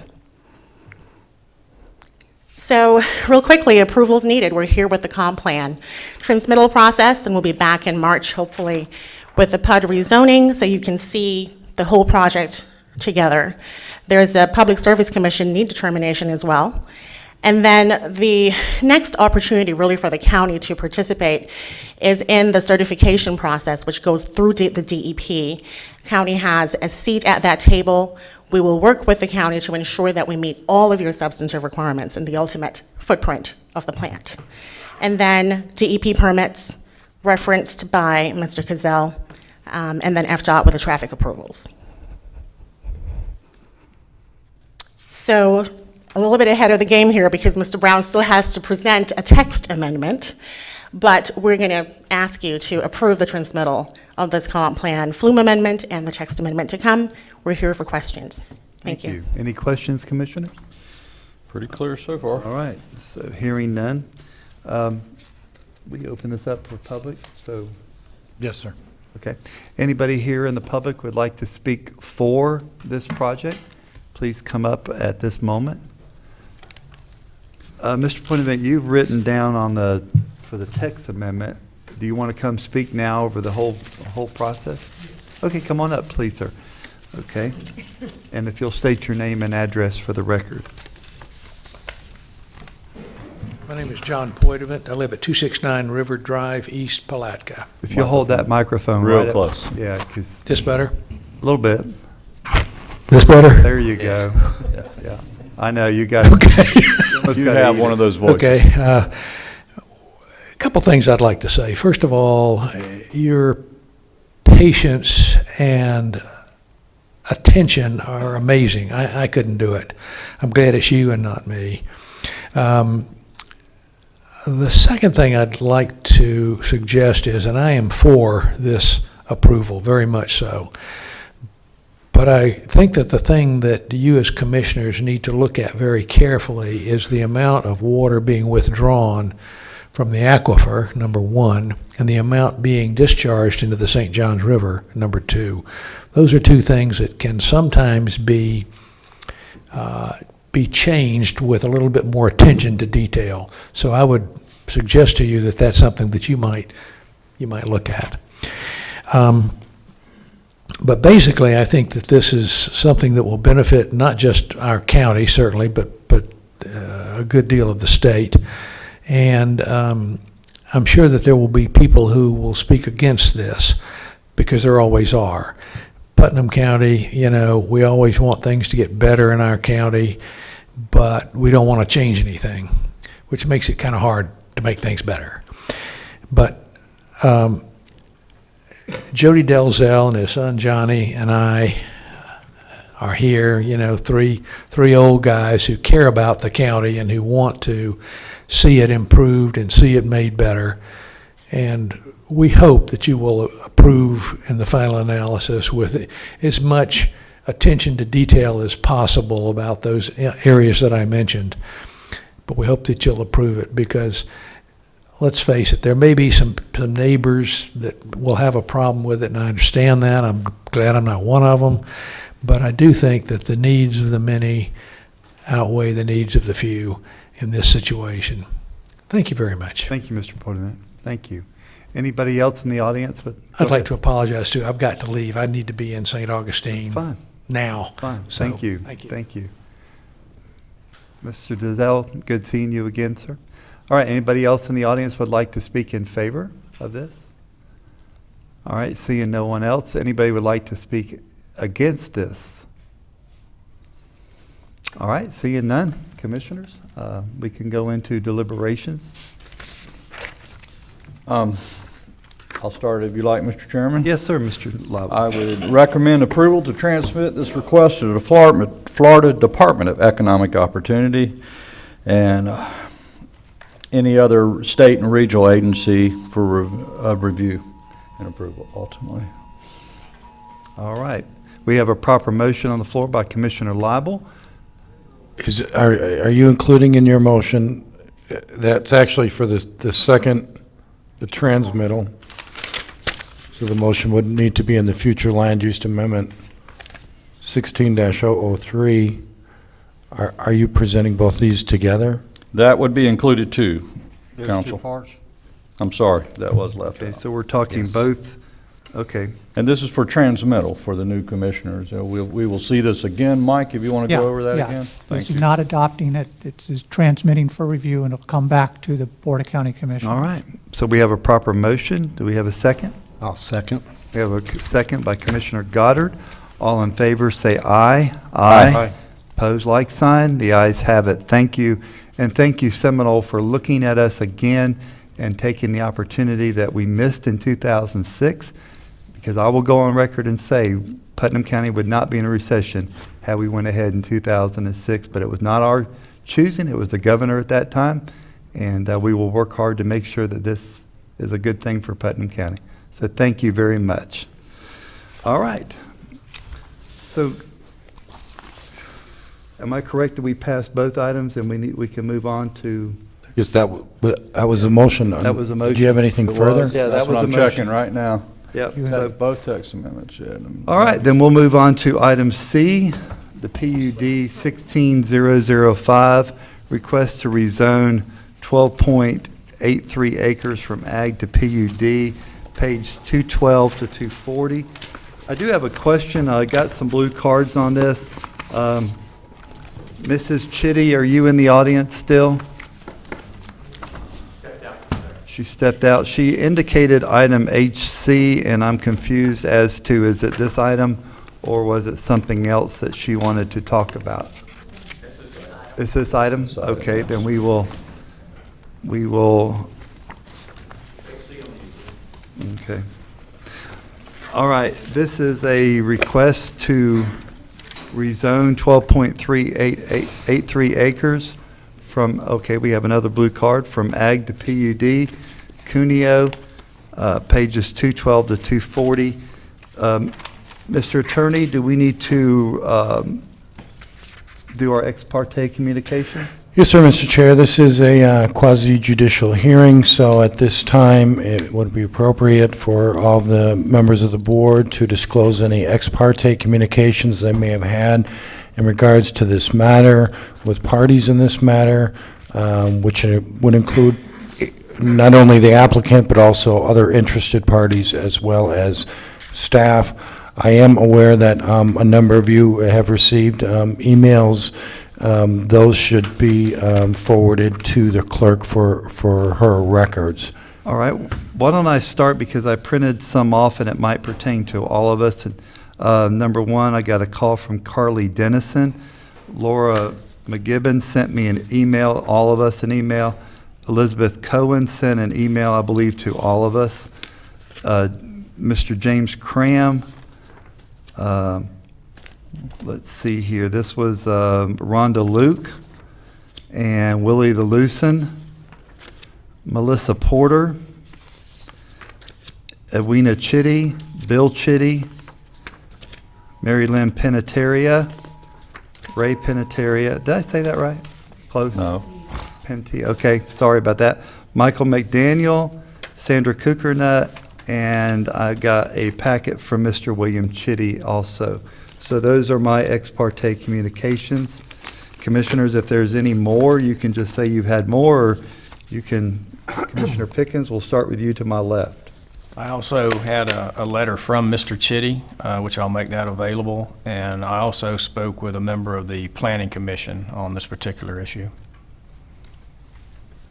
Mr. Stillwell? Yes, I have a letter from Mr. Chitty, and then I have several emails which I had forwarded to Mr. Manning. I guess I need to send them to the clerk. I'm going to say I had about 7 emails. Are they included in the ones I mentioned? possibly? Yeah, some of them are included. Thank you. Commissioner Goddard? Yes, I also received a letter from Mr. Chitty, and I forwarded all my emails to Stacy, and I will forward them to the correct council. And Commissioner Lible? Council, if you ditto Chairman Harvey's, it's the same as mine, and I will forward them to your office.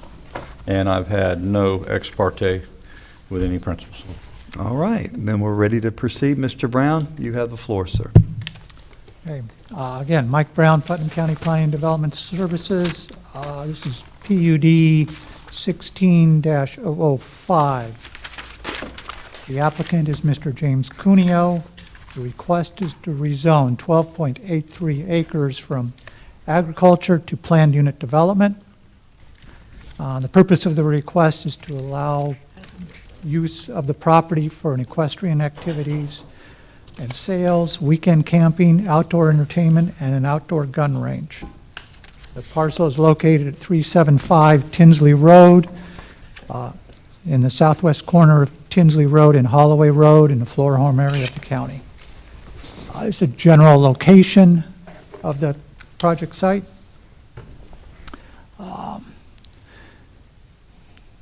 The project site, again, is 12.83 acres in size. It has 1,200 square feet of frontage along Tinsley Road, 340 foot of frontage along Holloway Road. Future land use map designation for the site is rural residential, and zoning for the site is agriculture. The project was reviewed by Development Review Committee in October, and the project had a hearing before the Planning Commission on December 14th, 2016. Here's an aerial of the site. Here's an indication of the future land use. And here is a map of the zoning. Just like to point out that north of the project, the zoning is residential 1A. East of the project, you have residential 2 zoning. A portion of that is the vested subdivision of Interlochen Lakes Estates Unit 26, which is vested for 125 lots. South of the project is agriculture, and that is the Etnaya State Forest.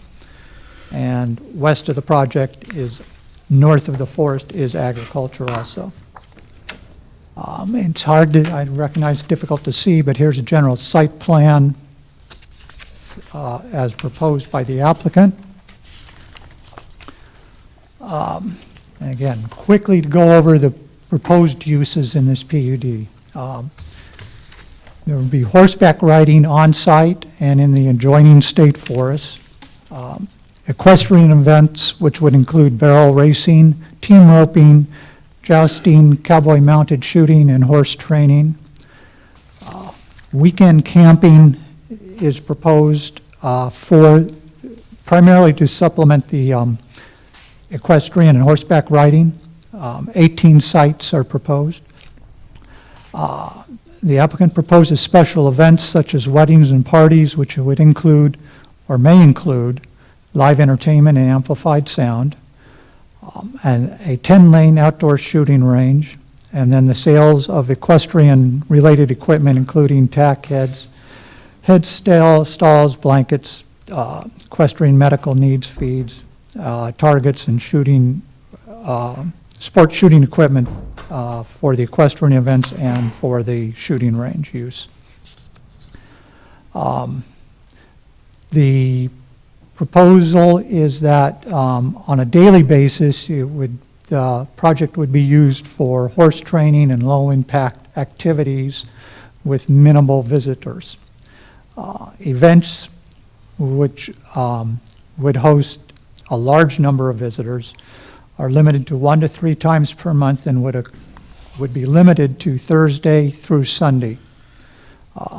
One thing that was there were no limitations given on what constitutes a large event in the proposal.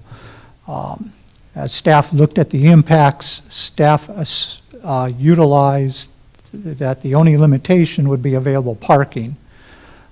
There was a little over an acre identified for parking within the site. Based on the county requirements for parking spaces, we anticipated you could estimate approximately 200 vehicles could be utilized if the site was to be utilized to the maximum. The proposed pavilion that would be utilized for live entertainment and other uses, the applicant has proposed a limitation on amplified sound from Sunday through Thursday from 11 a.m. to 9 p.m., Friday through Saturday from 11 a.m. to 11 p.m. The applicant has also proposed some limitations on the 10-lane outdoor shooting range. The hours of operation would be Thursday and Friday from 9 to 7, and Saturday and Sunday from 9 to 7, 9 a.m. to 7 p.m. Limitation on types of weapons would be pistols of 50 caliber and below, shotguns of any caliber, and rifles 7.62 and lower calibers. Cowboy mounted shooting would be limited to Saturday and Sunday from 9 to 7. No live ammo would be allowed for the cowboy mounted shooting. One of the requirements that we look at on rezonings is consistency with the comprehensive plan.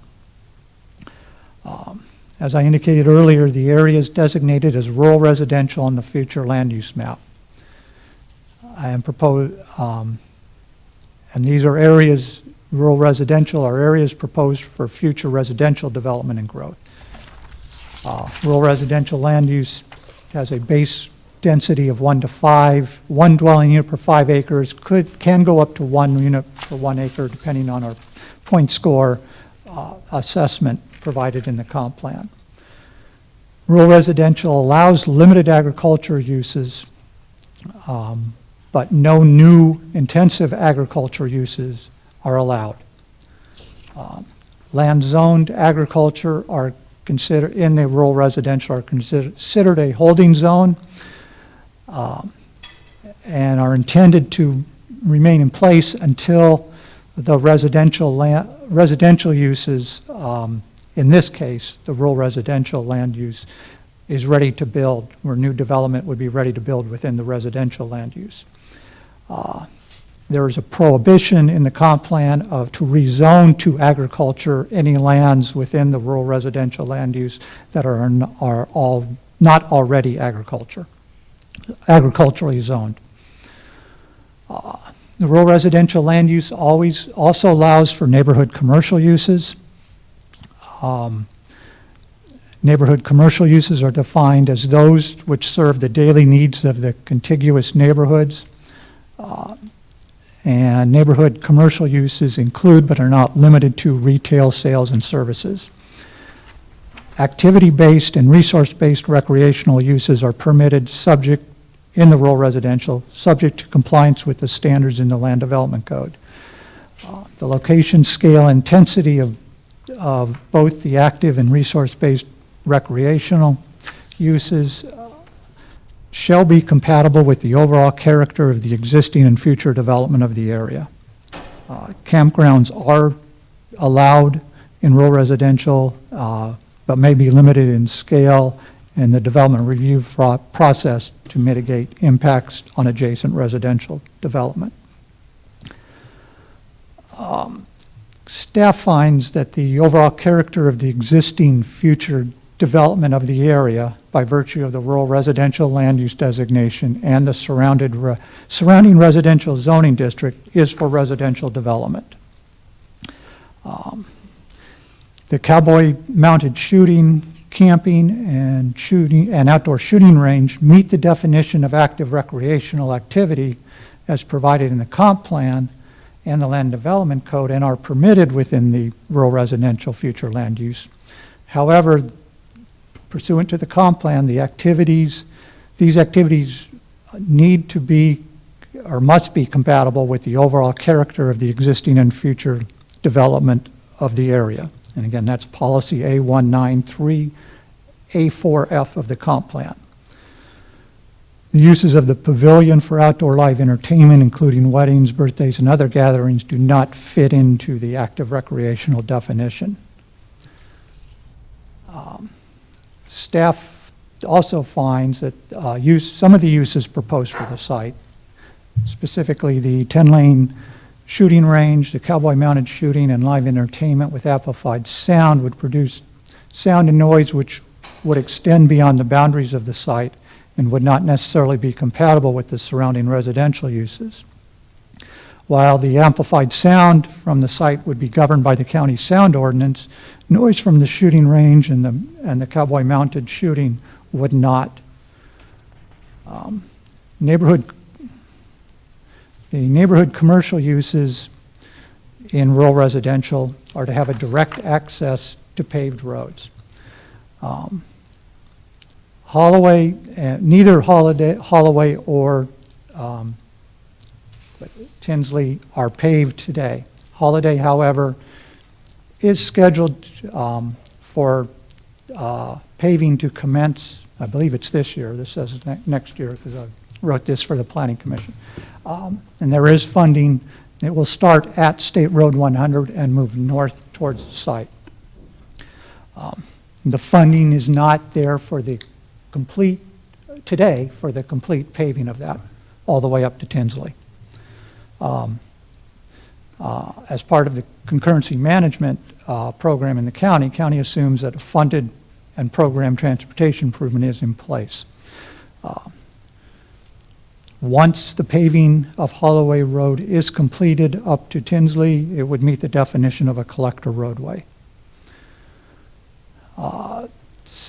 Subsection 40202 of the Land Development Code sets forth that any application for PUD needs to present evidence that the rezoning is justified by one or more of the following.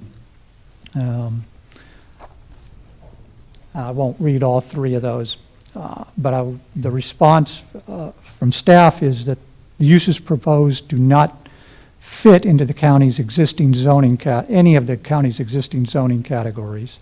The focus of the rural residential future land use is to provide areas of future residential development. The proposed active recreational uses and other uses, because of their potential magnitude and noise, will conflict with the existing and planned residential uses in the area. There are 7 criteria within the Land Development Code that PUD rezoning must meet. Criteria 1 is density and/or intensity, character, and type of development proposed in the development plan is consistent with the comp plan, future land use map, and concurrency management system, and the development plan meets one or more of the objectives set forth in 40201B of the Land Development Code. Staff's response is that the future land use designation for the site is rural residential, as I've pointed out. The types of uses proposed in this PUD, the shooting range, large events with live entertainment, and to a lesser extent the equestrian-based retail sales, are not compatible and therefore not consistent with the rural residential land use as defined in the Putnam County Comp Plan. The PUD property is accessed, as I indicated before, by Tinsley and Holloway Road, both of which are county-maintained dirt roads. Holiday Road has been scheduled for paving starting at State Road 100 and extending to Tinsley. Pursuant to county concurrency management, a funded and scheduled improvement is assumed to be in place. Criteria 2, the uses proposed in the PUD are compatible with the terrain and the existing and planned uses of the proposed the properties surrounding the PUD. To assess that, the Land Development Code lays out 4 items that we consider.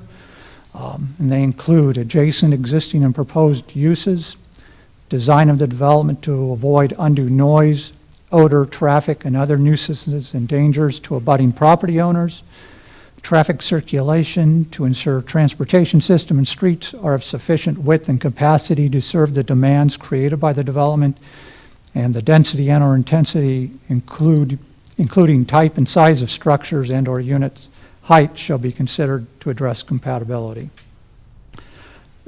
In response, staff finds that the existing and planned uses of the property surrounding the PUD are primarily residential by virtue of the land use designation and the zoning.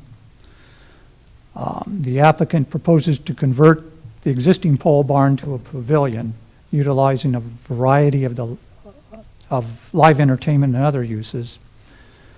Amplified music is proposed to be available during these types of activities. There are no restrictions on the number of visitors to an event.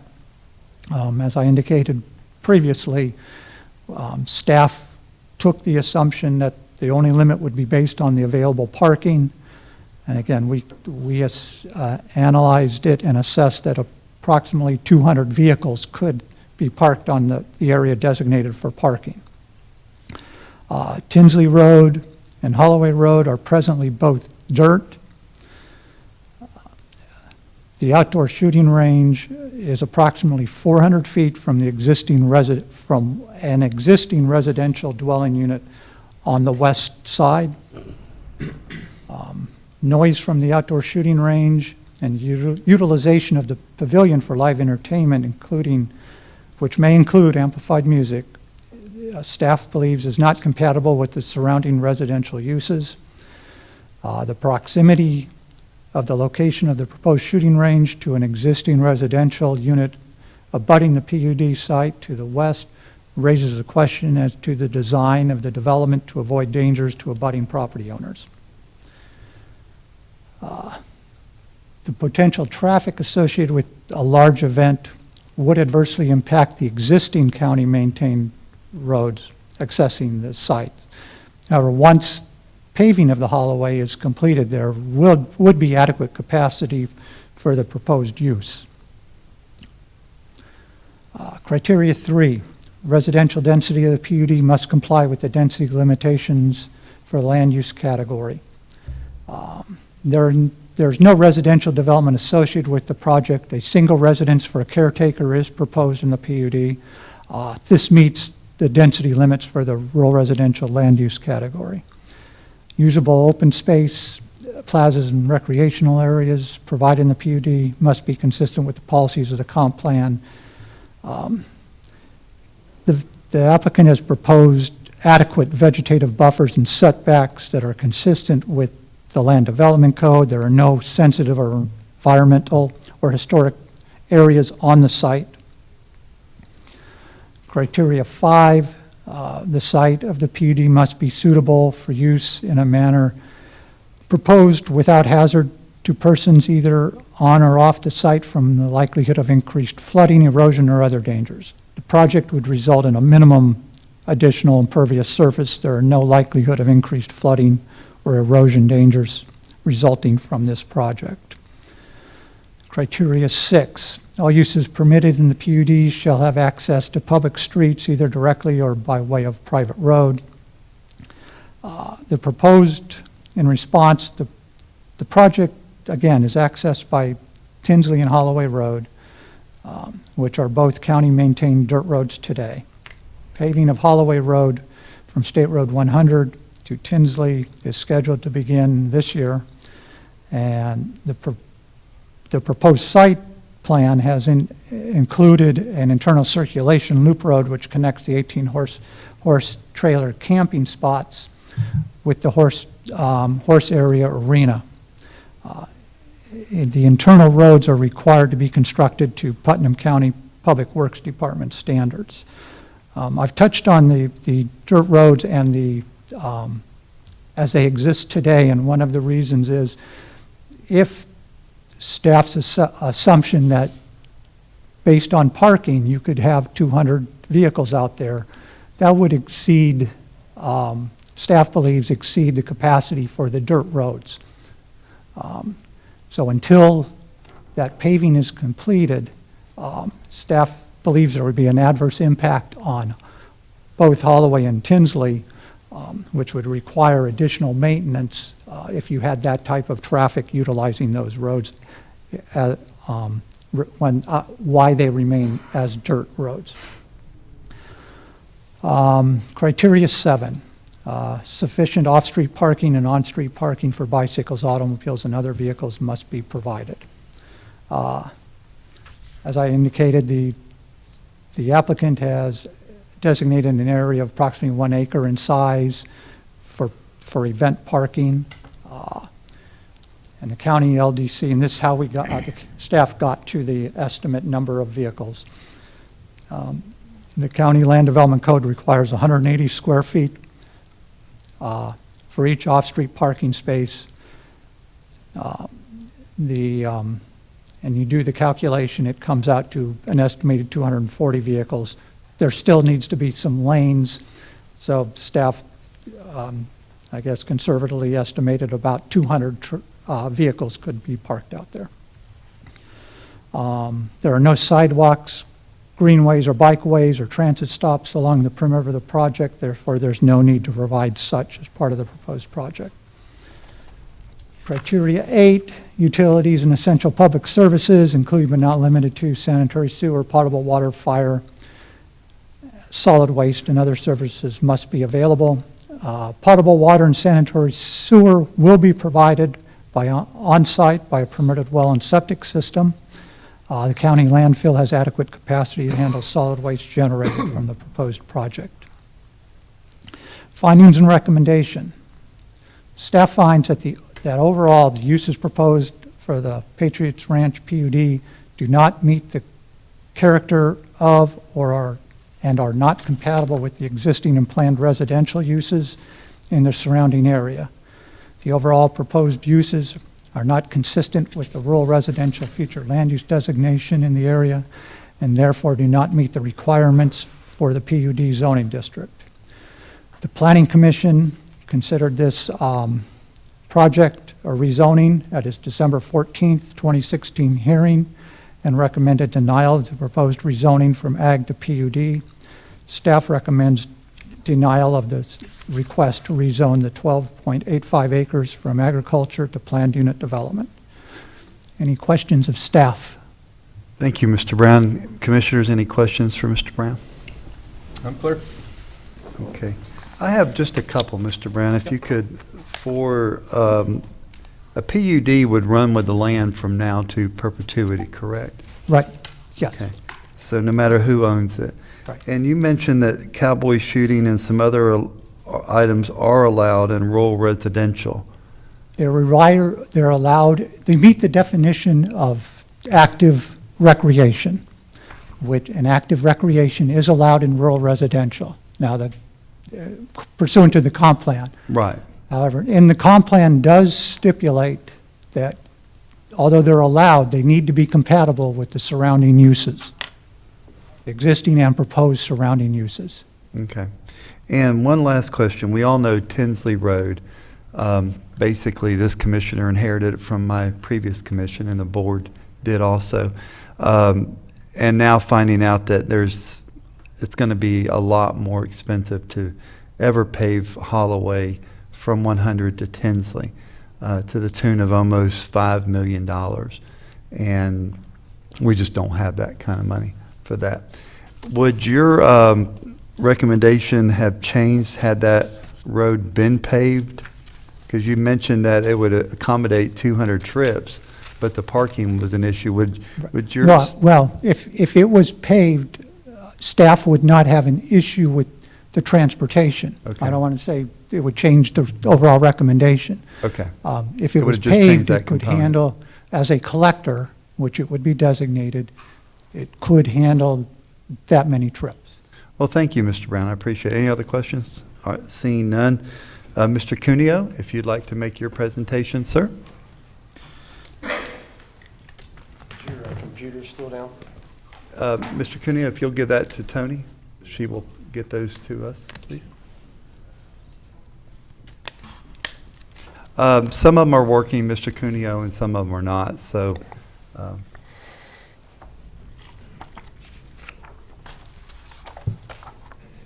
Thank you. Thank you.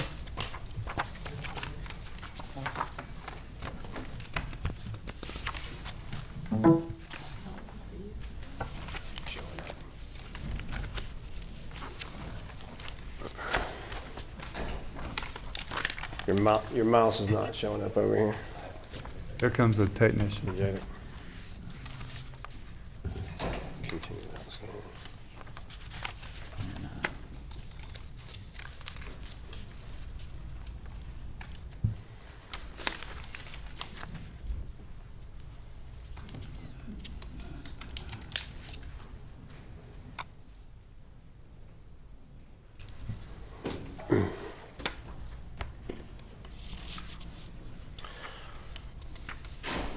Mr. Cuneo, do you have another one of those pamphlets to provide to the clerk?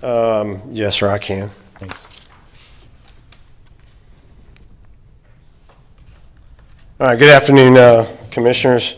James Cuneo, 569 West Hillsborough Avenue. I'm the owner of Patriots Ranch at 375 Tinsley Road. With all that said, and I know it kind of painful to go through and listen to it, and I've had to listen to it twice, but since the Planning Commission, I've made some changes based off of the Planning Commission. So I'm going to go through my presentation for you. All right, some of you may or may not know me. Just to give you my background, I've been a resident of this county since '72. Graduated from Interlochen High School in '88. I'm a retired, honorably discharged, retired Marine Corps veteran of 23 years. And I've owned multiple parcels of property in this county since the early 80s. The property demographics, just to give you this short and sweet, it's 12.83 acres. It borders at Knott Creek State Forest to the north, Tinsley Road to the south. It's west of Holloway, and it has anywhere from a 25 to 65 to 60-foot buffer around the property, which helps shield from sight and sound. And there are no approved trails or roads behind the property for some distance. The next page shows you the property layout with that Knott Creek State Forest on the back end, and then Georges Lake would be to the north. And it shows you my property layout there. So normal daily operations, basically what I'm trying to do, when I bought this property a few years ago, back in 2012, I believe, 11 or 12, initially bought it. My daughter was in college, wanted to be a veterinarian, and ultimately wanted her to move back to Florida from North Carolina and open up a veterinarian clinic on the property. So I used it as an investment opportunity for the future for her. However, young kids in college, things change, directions change. So I'm trying to do something different with it. Basically what I'm proposing to do is normal daily operations. I'm already feeding animals. We're already training horses. I'm just wanting to add some sale of equipment and do basically low impact operations Monday through Sunday, approximately 9 to 5. All right, equestrian events. Basically we've done some trail rides and jousting events and things of that nature, trying to see where this would kind of go to for the future, where I'm getting to. So the equestrian events is basically what I'm looking to do is about the same, if not just a little bit more than what like the Horsemen's Club does over here. Barrel racing, roping, training animals, cowboy mounted shooting events. I've actually been approached to actually possibly do the first ever jousting equestrian training center that could be an Olympic sport, that they're trying to make an Olympic sport in 4 years. I've been asked to do that. So these events that we're trying to do is all equestrian related. Keep that in mind. I know that what Mr. Brown stated was we could have over 200 vehicles on the property. That's not my intention. I plan on being there for a while. And I have a lot of things going on myself. So trying to run this every day to have 200 people every day is not going to happen. So what I'm looking at is a minimum of one event per month to a maximum of 3. So if I have an equestrian event on one weekend, and then I have someone that comes to me and says they want to do a wedding the next weekend, I can do that, but no more than 3 events per month. and mainly on the weekends. So those events would be between 9 a.m. and 8 p.m. Friday through Sunday. Equestrian events, trail rides, jousting events, game shows, cowboy mounted shooting, primitive camping, weddings, corporate training events, and retreats. Basically, I'm I'm one of the board members of my hunting club, and we've had meetings out there, to bring folks out, family gatherings, stuff like that. Limitation on live entertainment. Now, I understand that planning development and the staff is focusing on could be the max that would happen out there.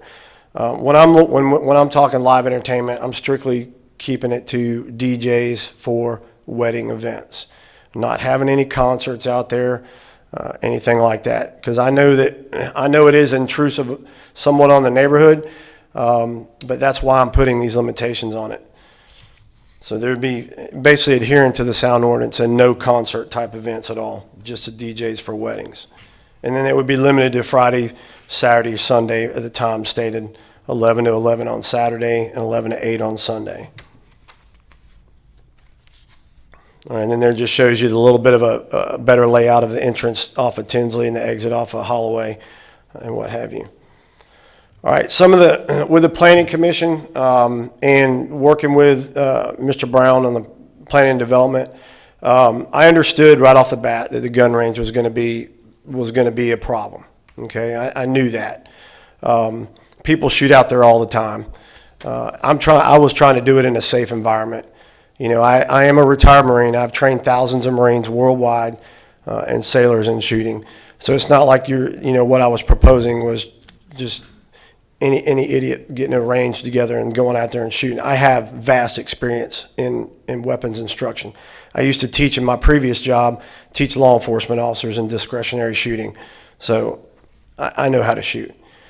So what I'm looking at doing is what I'm asking is, I know the two major issues, and I talked to a couple members of the Planning Commission after the 14th board hearing, is remove the gun range completely. Remove anything involved with shooting out of it completely. And then there was an assumption from the residents that I was trying to turn this into an RV park, like the one down on Troop Road or St. John's Campground. That's not the intention at all. The intention was to have 18 spots to where people could pull up with their horse trailers, park, have water, have power for their horse trailers to run their small electric fences to keep their horses in, and spend the weekend on the ranch to enjoy at Knob Creek State Forest and to do whatever event that is at the ranch. I've had trail rides. I've had what I call horse and rider triathlons. I've had events to where people have camped out there overnight, and that's basically what I'm limiting to. So the campsites are strictly for horse trailer use and primitive camping. They are not it's not to have a permanent RV campground, by no means, regardless of what you may hear. Residents were given the opportunity to ask questions, and not once was I ever contacted about it. I threw it out there to the two major residents that were leading the charge on all this against me, and not once did I get asked, well, let's have a town hall meeting and ask some questions, because a lot of their concerns in your emails that you received would have probably been negated. All right. Due to the current planning and development and the Planning Commission recommendation, I am willing to drop the range completely, adhere to horse trailer campsite uses as stated, and follow the county ordinance for sound. That's what I'm asking. And I can, basically, me and myself and Mr. Brown have been working to try to make sure that we meet what the minimum requirements are. All right, so what I'm here essentially today, and I know you heard a little while ago, and it was mainly focused about the gun range and the traffic. Holloway Road is going to get paved. We are going after the funding to pave it all the way. It may get paved in two separate phases, but it is on the books to get paved. All right, so the Planning Commission was a recommendation, And I understood that after the planning commission meeting, which it wasn't exposed during the planning commission meeting, that if any of the residents had spoke to the members, but I had found out after the meeting that there was. Dropping the range completely allows the planning and development staff to potentially recommend approval and keep them within the future land use in the comp plan. Mr. Brown, am I correct on that? If we drop the range and if we stick to the strict recommendations of horse and trailer primitive campsite, can the staff recommend approval? I would propose that. I'm not here going to say that I'm going to recommend approval. I would want to sit down, evaluate it, and come up with some conditions to be placed on an agreement that may lead to approval, but I'm not willing to stand here and say that staff would approve it based on solely dropping of that. I believe it goes a long way into addressing a number of the issues, the compatibility issues for the area, but I would like to develop a PUD agreement and bring that forward that staff would believe addresses all the concerns and make sure it's compatible. Mr. Cuneo, wouldn't it be better for you to withdraw this application and modify your potential PUD, and that would give you time to get with Mr. Brown? Would that have to go back through the Planning Commission at that point? Chairman, I think It would, but I think another option may be, is it sounds as though the applicant is really amending his application at this point. So I think maybe another option for you all could be to continue this portion, this hearing, for a certain amount of time to allow those amendments to be made, and for staff to then analyze the amended application and provide a new recommendation based upon those amendments. Thank you. Commissioner Lible, you had a question? that was it. Okay. All right, we're all looking at each other, so where do we go from here? You know? Well, I'm willing to do that. I mean, I want to work with the county and get this done and done right. And I knew the gun range was going to be a large issue. The county doesn't control gun ranges anyway, the state does. So I understood that it was going to be a problem right off the bat. But I'm more than willing to work with Mr. Brown, and him and I've sat down numerous times and tried to get this together prior to. But I was kind of hoping that we could get and we can figure out how it goes. But based off of the recommendation, if he's willing to move forward with it, then to move forward with the PUD approval and then let us amend the application. So because what I'm afraid of is, and I would rather come back here to continue, as the county attorney stated, because I know that the planning commission didn't necessarily, I feel that they didn't necessarily give me due diligence in this PUD, because they were led to believe, because of what they were led to believe. So I'm more than willing to continue this and move on and try it again. Commissioner Lible. So I would like some clarity here, council. Are we possibly continuing this hearing for the quest of finding out the legalities of his request, not going back through the procedures of the planning council and this sort of thing, or are we moving forward without going back to the planning council? Well, I think it would be moving forward without going back to the planning council. It would just be continuing this hearing, and then it would be based upon the amendments that are made and the updated staff recommendation. Mr. Woodward's here representing a number of the neighbors. Do you have any input on that? Thank you. Mr. Woodward, if you'll come to the microphone. Thank you. Thank you, Mr. Chairman.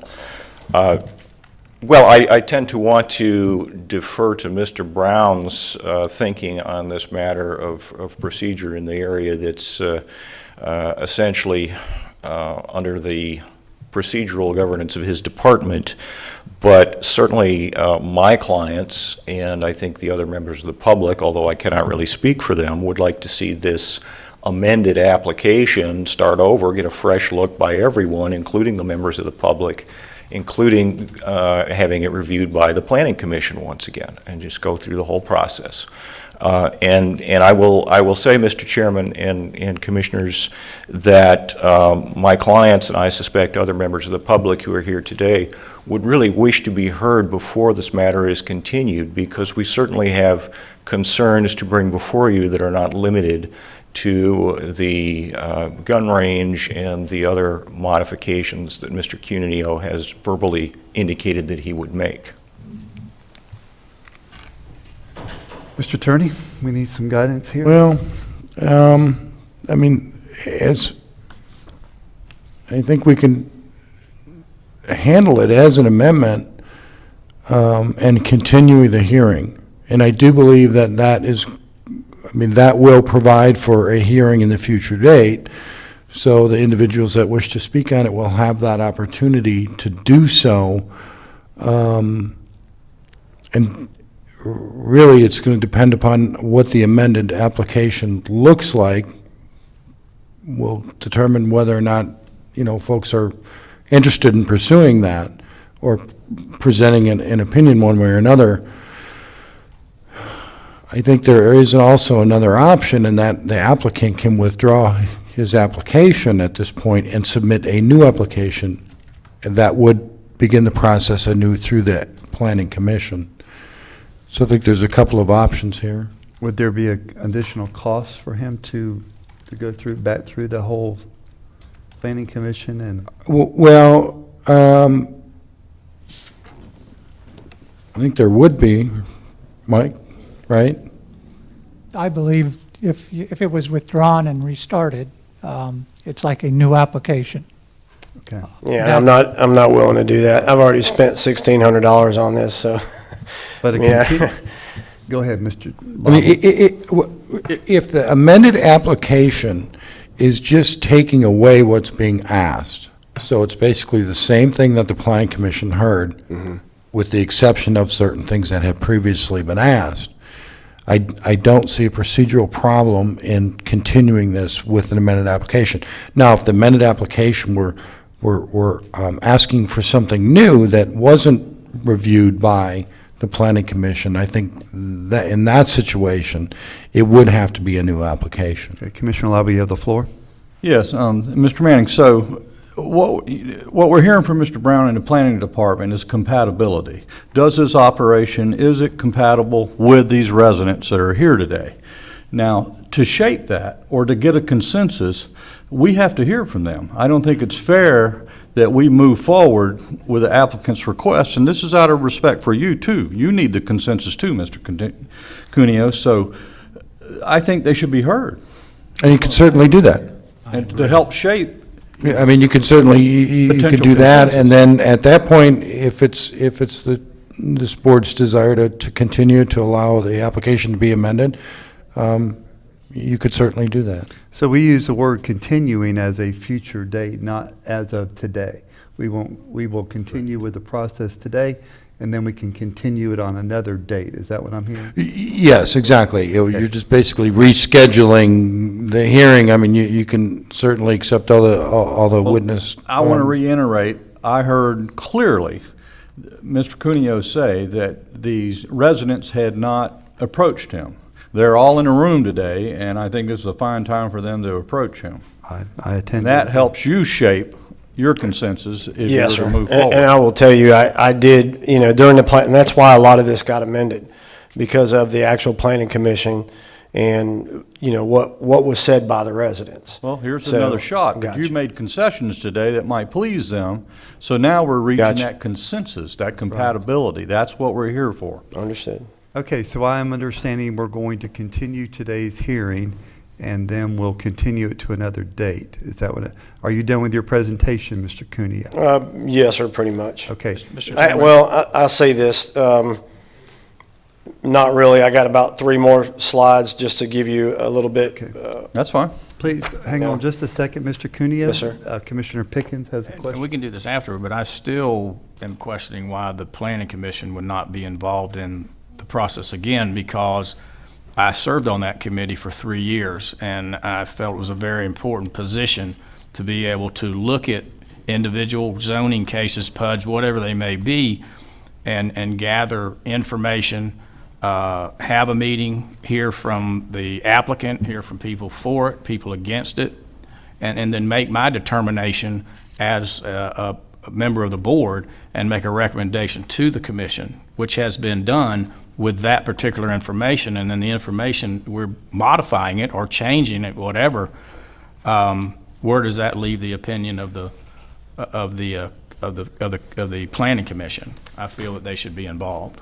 Yeah, and I guess my Again. question is, if this board, Mr. Brown, decides to send it back to the planning commission, is there a fee for Mr. Cuneo, or would it be just we want them to review it one time as amended? I believe what you would be doing is basically continuing it with that added step that it has to come back through the planning commission to provide you a recommendation. In that case, I don't believe it would be a withdrawal and a new application. It would just be, It you've wouldn't continued generate it fees. and asked these new changes to be reviewed and another recommendation based on this new plan, and receive a new recommendation from the planning commission. That's Which would not generate new fees to Mr. Cuneo. right. I would not interpret it that way. It could be remanded back to the planning commission to review based upon the revised application. All right. Mr. Cuneo, if you'll finish up with your slides, and then we're going to take a 3-minute recess. All right. All right, one of the next slides I had on there was just basically talking about sanitation, using porta-johns and Waste Pro containers for restroom facilities and trash, because it's only used on the weekends. Parking, talked about parking is existing in the pasture, so there's one-way entrance from Tinsley and exit on the Holloway. And again, talking about Holloway being paved. Some of the county and local benefits, increased personal use at Knob Creek State Forest. Every time I have an event out there, I usually I go out and I talk to the forest manager, and I provide a fee to him for us to be able to use it. And then there's an additional, if it's over a certain amount of riders, it's additional $2 per day. Increase in local economy with fuel, convenience store needs, food within the Subway and the Dollar General, there's some floor home, and then local feed stores for hay and animal feeds, and then Palatka and Keystone stores for food and shopping and fuel, and then local hotel use. I have had people, when I had my jousting event out there, it wasn't as big as I wanted it to be. Of course, it was new to the county, and there was other things going on. But I actually had people travel from Mississippi to come here to watch a jousting event. So with that said, I will conclude for now. Thank you, Mr. Cuneo. We're going to stand recess for 5 minutes.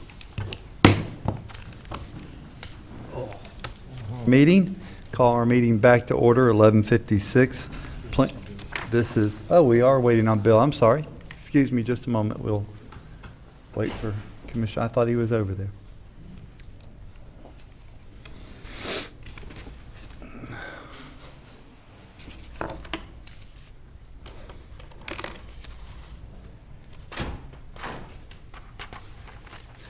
All right, Commissioner Pickens is in the room, and now we will continue our meeting of the PUD 16005.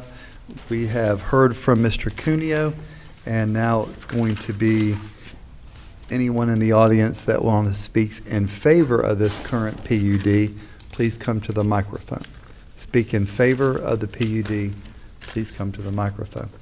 Seeing no one speaking in favor of it, I have a number of blue cards of people who would like to speak, and I'm going to start now. I would like to ask for a little housekeeping here. If you hear your neighbor say the same thing you were going to say, would you just stand up and come to the microphone real quick, give your name, phone number, give your name and address, and I concur. Am I understanding that Mr. Chitty and Mary Lynn Penetarian are representing by Michael Woodward, and they will not be speaking. Michael will speak in their stead. Is that correct? No, you'll be speaking also by... Yes, I will address a few points of law and then let my clients... Okay, I'll put them back in the pile then, Mr. Woodward. I'll call on you first, please, sir.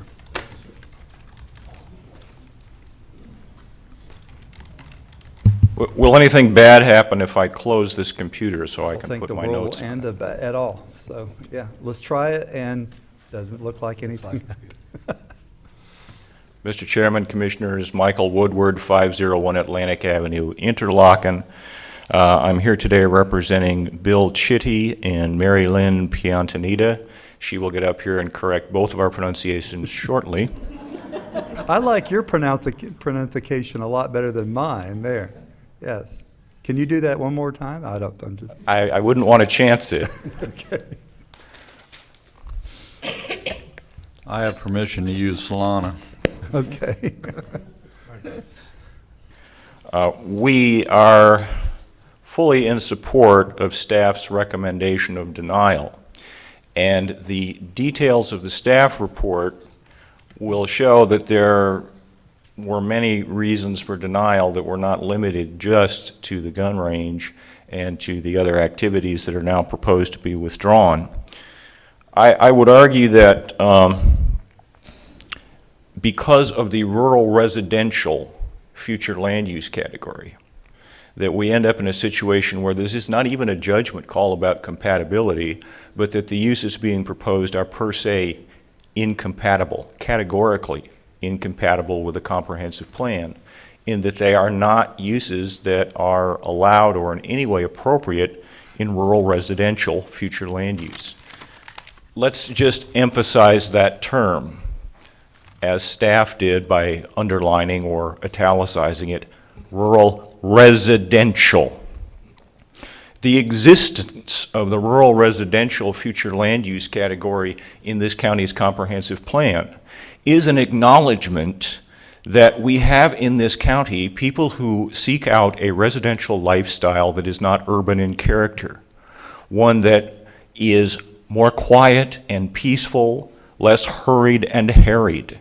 It is for people who want to get away from noise and traffic and commercial activity and being constantly surrounded by neighbors and other people all the time, to have a little more breathing room. But yet it is residential. It is rural residential.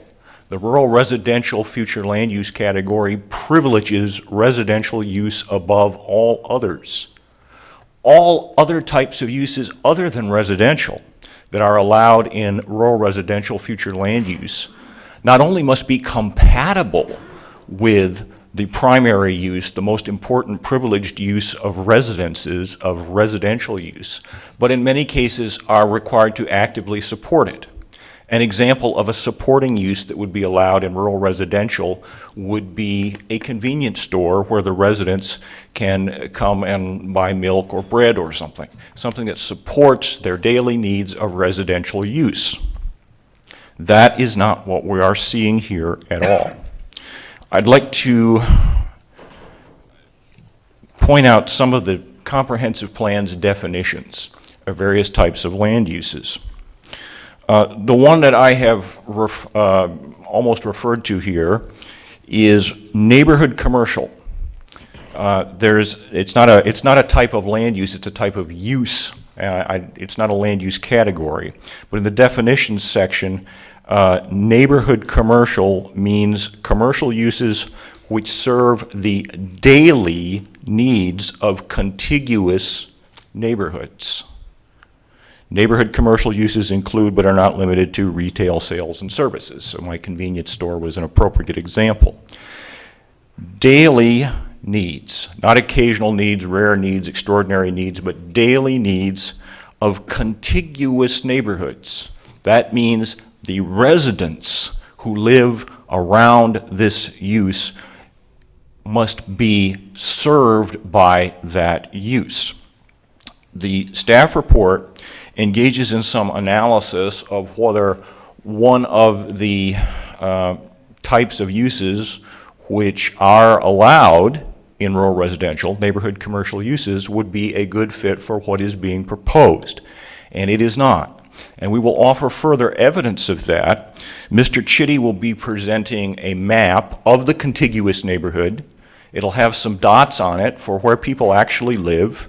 He has gone and surveyed those people, got petition signatures from them to show that the contiguous neighborhood wants no part of any of this. It does not serve their needs for residential use. It is contrary to their enjoyment of their property for residential purposes. In most instances, there's always a question of whether things like surveys or petitions have any relevance, whether they should be given evidentiary value. I would argue in this case it should, because it's relevant to the issue of whether what is being proposed is or includes uses that serve the daily needs of the contiguous community. And the evidence will be, that's not what this contiguous community thinks. It's not their needs. Another definition in the comprehensive plan definitions section is activity-based recreational uses. And that says, activity-based recreational uses mean recreational activities providing the participant user with a built court, field, or structure for a specific activity or activities of activity-based uses include, but are not limited to, playgrounds, softball and baseball fields, basketball courts, and recreation centers.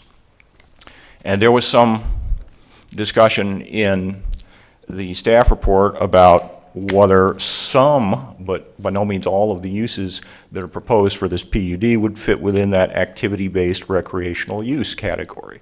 But typically, that's going to be a park that has amenities, such as a ball field. It would be like a sports complex or something like that.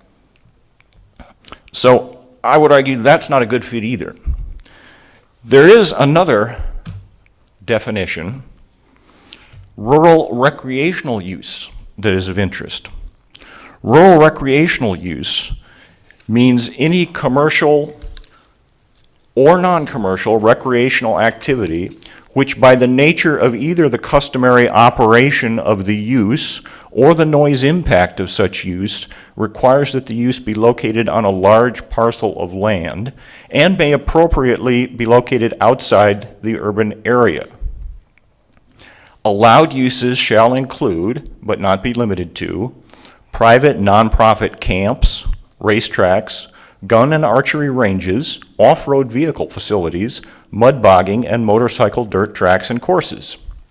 Now, I know Mr. Cuneo has said he's taking the gun range off the table, but there's an argument to be made that what he's proposing to do here would fit better as a rural recreational use. Here's the thing. Rural recreational uses are categorically not allowed in rural residential future land use areas. If you want to have rural recreational uses, you have to go to Ag 1 or Ag 2, there may be one other one, but definitely not rural residential when you compare what the allowable uses in the comp plan list for each of those land use categories.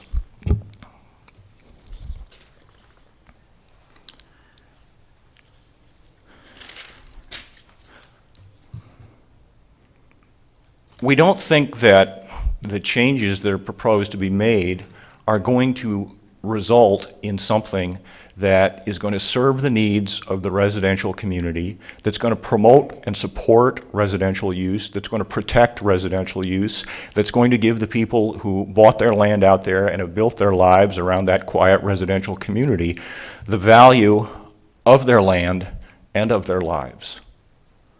So I would argue that per se, this PUD, with this range of commercial activities, even if the range has one or two things pruned off, is per se incompatible, has no place, does not belong in, cannot be shoehorned into rural residential future land use. If you want to do this sort of thing, you have to find someplace else to do it that's in a different future land use category, not rural residential. And now I'm going to introduce, first of all, my client, Bill Chitty, and he will actually introduce himself and tell you where he lives and share some information about the neighborhood. Thank you, Mr. Woodard. Commissioners, from this point on, if you have any questions for any of the speakers, feel free to just ask the question. You don't have to go through the chair to make that happen. We're going to try to move this thing along pretty quick, okay? Thank you, Mr. Chair. Thank you. Any questions for Mr. Woodard? Okay, then thank you, sir. Mr. Chitty? Mr. Chitty, your map, am I correct, Tony, that map will become public record or will stay with us now at this point? Are you willing to give that map up? If you present that map, I mean, I told him to make an extra copy. You can photograph it. It's renewable. Mr. Attorney, could we photograph that somehow or? Well, it will need to be part of the record, so either we'll need that or some copy of it. If there's a further hearing, he'll be able to ask to pull it back out of the record to refer to it, correct? Yes? There we go. Shouldn't be a problem. Okay, thank you. Just trying to make sure we're in order. Didn't want you walking away with our public record. Okay. Where do you keep a public Transparent record? as everything. My name's Bill Chitty. My address is 119 Pocahontas Road. Pocahontas Road is a little private road that's directly across Tinsley from Patriots Ranch. My property's 300 feet down Pocahontas Road. I'm a retired police officer. I was a police officer for 32 years in Jacksonville. I spent over 30 years in the United States Navy, active in reserve, 15 months in Vietnam. I've been active in Putnam County, led the roadside cleanup in the area for 13, 14 years. I've done thousands of hours of volunteer work there in the state forest. I bought my home there in 1994 while I was still a police officer and drove an hour and a half each way because I just loved it there so much. I told people it felt like I was on vacation every weekend. I picked a place for the low density and for the zoning and the future use. I mean, I looked into it. I said, I love it the way it is. It looks like it's going to stay that way. I'll be directly impacted by any commercial activity. I've already been adversely impacted by the events held at Patriots Ranch. I never said anything, like the other neighbors didn't say anything because we just figured it would be once in a while. You know, most of us throw a loud party every once in a while. Any business, any commercial just simply takes away from the meaning of being in a residential area. That's not what it is. I carried that petition personally to every home within a half a mile, and that's what this map, that's pretty close what it is. It's a half a mile from Patriots Ranch. I went to every resident, every single one. Every resident in that area has a circle on that map, every one. There's 2 circles, if you can see, that have yellow in them. There's 2. They're the only 2 that didn't sign the petition against the PUD. So that's how the community feels. Those are all voters, by the way. What difference does that make, Mr. Well, none really, none. That's true. This meeting, it makes no difference, you know. It's just something that popped in my head. What can I say? Each and every part of the proposed PUD is non-conforming, incompatible, inconsistent with a quiet residential neighborhood. And if you read the petition, you'll notice it says that the residents are against any amplified sound, campground, outdoor gun range, or parking for 100 or more vehicles, or retail sales. And they feel it's incompatible. That's what the petition says, and that's what all these people say. A campground marketed to camper/horse trailers is still a campground. That's what it is. Large events with dozens, much less hundreds of people with amplified sound, loud music just does not belong in the middle of a residential neighborhood. We've already had to listen to the special events. You can hear them a mile away. You can dance to the music a half a mile away. The roads are dirt. You know how long they're going to stay dirt. We don't have to have a rehearing. The applicant's asking for 144 days a year. Those roads won't stand up to 1 day a month for 100 vehicles. How do you think they're going to stand up to 144 days a year? He doesn't plan on doing it 144 days a year, and I believe he won't. But that PUD is forever. The next person might be marketing it completely differently. So, I'm asking you, please, just simply deny it. Thank you. Thank you, Mr. Chitty. We appreciate that. Questions? Yes, sir. Mr. Please. Chitty, if I could.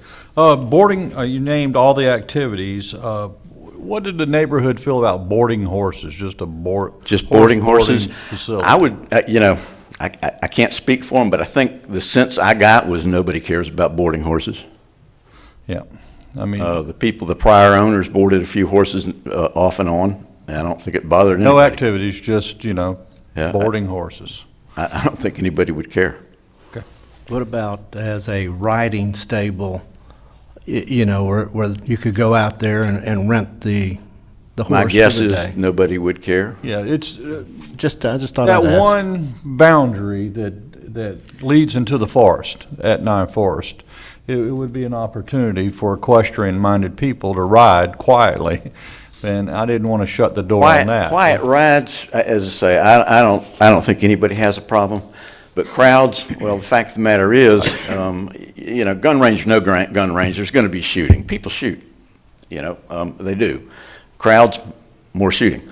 But people riding horses, I mean, there's a lot of horses out there already. Nobody cares about people riding horses. Okay, that's all I. All right, thank you, Mr. Chitty. Sir. Make sure that Tony gets your map, though, okay? Mary Lynn, you're next, please. I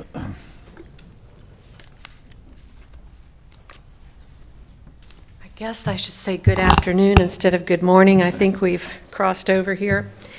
My name is Mary Lynn Piantonita, and for the record, my address is 211 Varden Road, Flora Home, Florida. I live less than a half a mile from the Patriot Ranch, and from our home, we're able to hear activities that currently take place there.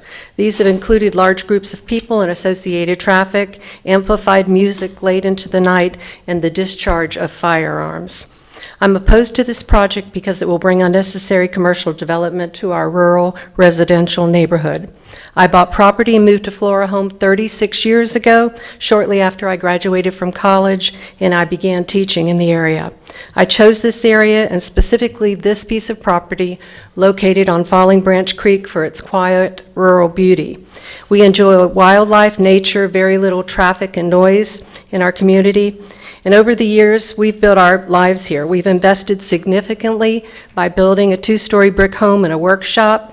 We've bought land on both sides of us, fenced the land, and since then I've planted 60 fruit trees. I just retired in June after teaching for 38 years. I've taught 2 generations of children in the area, and I will not burden you at this time with my list of community and volunteer service for our county, but I will say that it's my intention to stay on this property there in Flora Home and be involved in my community for the rest of my life. The type of commercial activity proposed on this PUD will directly impact me. It's simply not compatible with our rural residential neighborhood. Although the applicant today has indicated he wants to withdraw portions of the application, I still am opposed to any commercial activity on that piece of property. You can imagine how the concept of an outdoor shooting range was perceived by our community. The thought of high-powered firearms raises noise and safety concerns. I want you to be aware that there are 4 bus stops, or 4 buses, routes that pass by the ranch each day. That means there are 8 buses coming by. And adjacent to the ranch, in fact, in one of the corners, 2 of our grandchildren are picked up. You can only imagine the level of disturbing noise that we will have to endure if a gun range was approved. The applicant plans retail sales related to equestrian activities in the gun range. I want you to know he currently holds a firearms license, so there is a possibility that guns and ammunition may be sold from that location. The damage to our dirt roads with the potential of 200-plus vehicles attending special events, along with their horse trailers and RVs, is also of concern. Our roads are dirt, and although there is talk about paving Holloway Road, I have been told that the current funding will only pave 1 mile, Phase 1, and correct me if I'm wrong, Commissioner Harvey, that the rest of the road will probably never be paved. Mr. Cuneo would like to have large events in a pavilion with live music and other amplified sound. He initially proposed it for 4 days a week, and now I'm not sure. I think I heard him say 2 days a week or 3 days a week. But this type of music can be heard from inside of our homes. This is a time of day in which families are trying to settle in after work and after school, and they're trying to enjoy their weekends and trying to get their children to sleep. Noise travels through the woods and it can be extremely disruptive. We are a very closely knit community. We know our neighbors. There's not a lot of mobility in our area. Most of us have lived in this community for a very long time. Mr. Cuneo bought this property 5 years ago, and he's seeking your permission to use his rural residential land in a commercial manner. The activities he plans with their noise, traffic, and safety concerns will destroy our peace of quiet. Not a single one of these uses will serve our daily needs or benefit us in any way. In fact, the kinds of activity he wants your permission to do, retail sales for goodness knows what, an outdoor gun range that I guess is off the table, but I have not seen it in writing, large social events, a campground, amplified music will all be very difficult to monitor and enforce. The Patriot Ranch's plan will bring large numbers of people that are unconnected to our community, to our isolated neighborhood, that will put our residents in our homes at risk. Already, we have a significant wait time for emergency and law enforcement response. There are many aspects of this project that are disturbing and troublesome. I commend the staff and the Planning Commission for their thorough review of the project and for their recommendation of denial. The Patriot Ranch will bring commercial activity to our residential neighborhood. Mr. Cuneo changed his plans. Standing here in front of you, he could have taken the opportunity to meet with staff and work on those prior to this public hearing. What he is proposing will destroy the character of our community, and it will deny us the enjoyment and use of our properties. The county's comprehensive plan is designed to ensure that there is orderly development within our community and to protect the property owners from incompatible uses. This PUD is inconsistent with the county's land development regulation, and therefore I ask that you deny the application. Thank you very much. Thank you. Mrs. Edwina Chitty is next. On deck is Nels Parson. Mr. Parson, if you'll be ready to go after she's done. Thank you. Edwina Chitty, 119 Pocahontas Road. I live directly across from Patriots Ranch. I'll just ditto everything Marilyn just said. All these concerns are the ones that most of us have. But one thing I thought about is the value of the land between the lake and the state forest. I think that we should hold off on ever allowing something like this to happen, in that it's just a beautiful place that could be upscale homes and could really help our county. We would have more income through taxes and buying spending power. So that's something that I have thought about. I don't think we should spend a dime for a penny. I just don't. Thank you. So thank you. Thank Have you a good very day. much. Mr. Parsons. Melissa McDaniel, you're on deck. Good afternoon, Nels Parson, 100 Tinsley Lane. My property is about approximately 1,000 feet from the subject property. Commissioner Harvey, one of the things that you stated earlier that really caught my ear that I think needs to really be emphasized is when you asked the staff, the PUD would be in perpetuity. And I think, to me, that is the biggest issue. We can get all the confirmation from the applicant on what he's going to restrict and do now, but his property's for sale. And so at some point, you know, there's probably going to be another owner. And once you've rezoned it and allow these things, then you know, that next owner could be at liberty to do whatever they want to do within that zoning. A concern I have with I've heard the noise at my residence, like it's been in my backyard for the two events, the jousting and the wedding. I didn't complain because, once again, I thought that it was, first of all, I thought the jousting, and myself being a veteran, was a fundraiser for, I thought it was for the Wounded Warrior Project. So I said, you know, it's a one-time deal. I want to support that. Then the wedding, okay, you know, wedding, hopefully that's a once-in-a-lifetime deal. And so we moved on. But for a regular occurrence, no matter how good the cause, I wouldn't want to hear that level of noise at my house. I am like the rest of the speakers here today, where I didn't just buy a home. I went and did my research. I looked at what the land use plan was. I looked at what the zoning was. I purposely bought my house just about the time the closing of the state forest was, because as a fourth generation Floridian, I was trying to find a place that I wanted to get to, that as our state is building up, they're getting rarer and rarer to find, as a place of space and solitude and solace. And that's what I found in this area. I bought an adjacent parcel to me just to give myself a little bit more buffer to be right up against that state forest and that space and quiet that we have out there. I didn't just do this willy-nilly. I have an investment too, and as the applicant talks about, he has a right because of his military service. Well, my military service and several of my neighbors who are also veterans, we have a right to have our protection of our properties for our investment as well for our service. I don't think it's any less or any more than what his is, but it is something to be regarded. The other thing, and I think what our purpose in buying this property, I think is a good case study for what really is coming before you probably in this county, is and I love this county, and I think there's a lot of, I have a lot of optimism in its future, contrary to what we're hearing about, you know, the economic challenges that we know there are, and we hope to see successes in that in the school systems, and I'm a volunteer at schools, but I'm very optimistic about the future. But I know that with that will take place under good leadership, under use of good planning, where the comp plan shows where there should be good growth and where shouldn't. And so in the meantime, a question should be, if we don't have it where people are buying homes and moving here presently for job opportunities or schools, why are they buying it?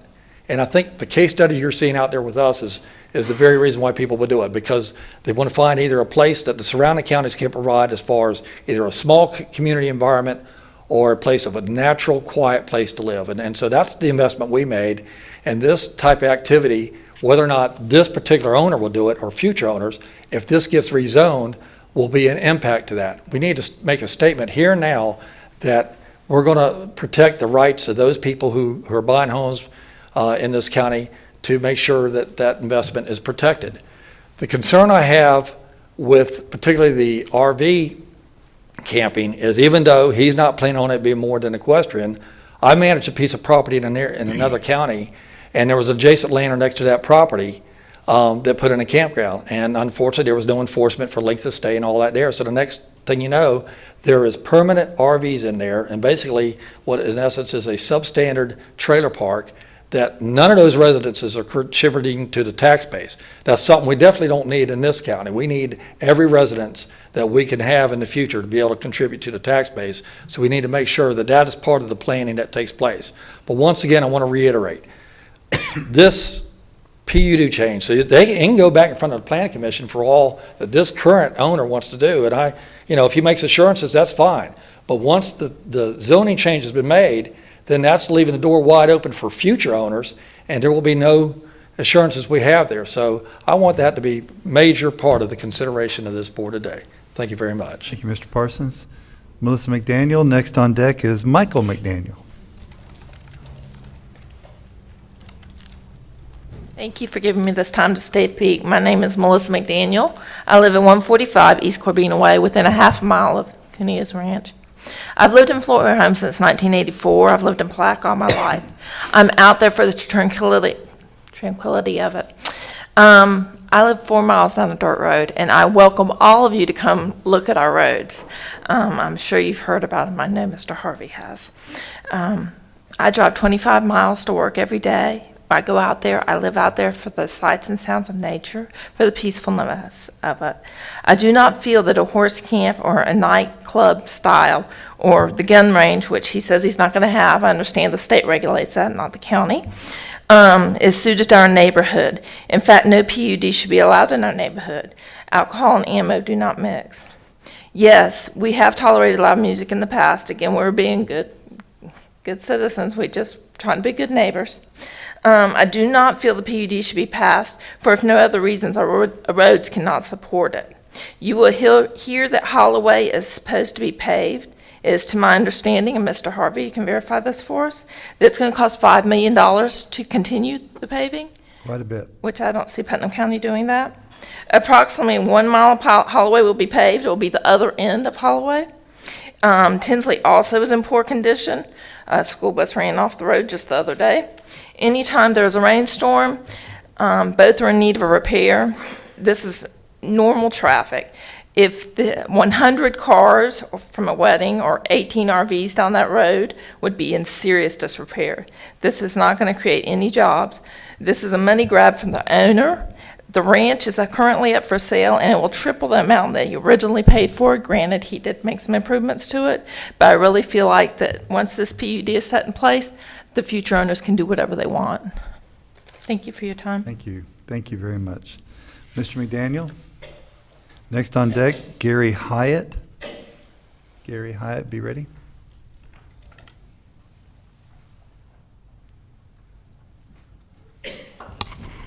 Hi, thank you for letting me have an opportunity to speak with you. I'm Michael McDaniel, 145 East Corbina Way, Florhome, Florida. I'm probably going to repeat a lot of things that a lot of people said, but being out of a small memory, so anyway. My history is I've lived there since 1978, which is basically 38 years. I'm approximately 1,800 feet from the Patriot Ranch. And you might ask why someone would want to live out in Florhome, which is 18 miles basically from Palatka for as long as I have. And it's a very simple answer to that: peace, quiet, privacy, and harmony with nature. I'm adamantly opposed to any type of PUD. It's simply in the wrong place. You know, I know the gun range theoretically has been taken off the table, but I think I need to address what I know about. I'm opposed to any type of shooting range unless it's an indoor and soundproof range. Large caliber guns are loud and can be heard at about a half a mile, and probably more like a mile. Safety is a factor. There's a state park that runs directly in back of the ranch. I mean, when I say directly, I'm talking about within feet. The gun range was proposed for 7 days a week, 365 days a year, from 9 a.m. to 7 a.m., 50 caliber bullets, and any type of shotguns. I'm opposed to any type of RV park, and the reason is because it would be impossible for anyone to keep up with the length of time of the stay of the particular RV visitors. They're talking about 18 sites. Basically what I read, it was 90 days continuous, 100 days max. I don't really think that's enforceable. I don't think there's anyone that's going to be able to say, hey, this guy's been here for 91 days, it's time for him to move off. Music now and then, you know, I don't think anybody had a problem with, you know, when they had an event here and there. But now we're talking about organized music for multiple days. The music can go anywhere from 9, I believe, to 11 o'clock, according to which day it is. And you're talking about decibel levels of 65 to 80 dB is what the county ordinance, I believe, requires. Nothing louder than that, and that's according to what days that they are. It's a 15-minute measurement period, which means a police officer has to sit out there and measure that 15 straight minutes to make sure that those decibel levels don't go above that amount. I can't see that happening. I really can't. The property is currently listed with Coldwell Banker for $374,900. It was purchased for approximately $170,000, and I don't really have a problem with anybody making money, but this looks like to me a money grab. You buy it for $170,000, you add a PUD to it, you make 2.5 times your money and you walk away. So it doesn't seem like this is a good neighbor type of thing here. This sounds like a money grab to me. A PUD is forever. So one person can get up here and say, oh, you know, I'll do this or I'll do that. Well, and I believe that James Cunha would do what he says he would do. But here's the problem. When he sells it to somebody else, PUD goes with him, with that person. It's just not an appropriate place. The paved road really shouldn't be a factor in this because we've talked a lot about paved roads. And I think I've talked to Commissioner Harvey about Holloway, which I'd love for him to say right now, yeah, we're going to pave it all the way down. But I think it's only going to get paved for the first mile, and I don't even know if for sure he knows when the rest of it's going to be paved. So could be talking about for years. It's been vetoed by the governor several times.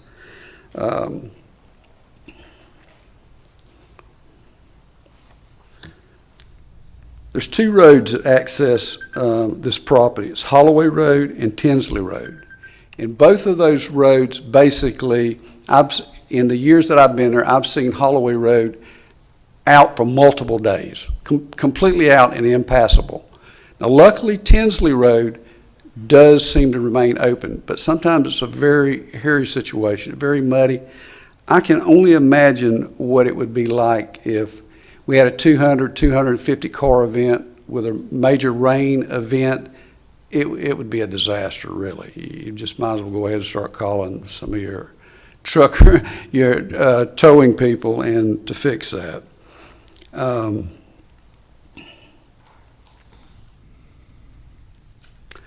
Just in a recap, I'm absolutely opposed to the PUD of this type in the area similar to ours. It doesn't fit with the neighborhood and will dramatically change the quiet lifestyle we're accustomed to.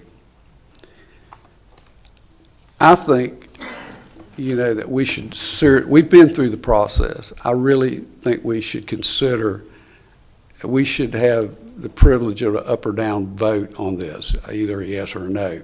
I don't think we should allow someone to show up at the county commission and start wheeling and dealing from the podium. So I think we deserve an up or down vote on this today.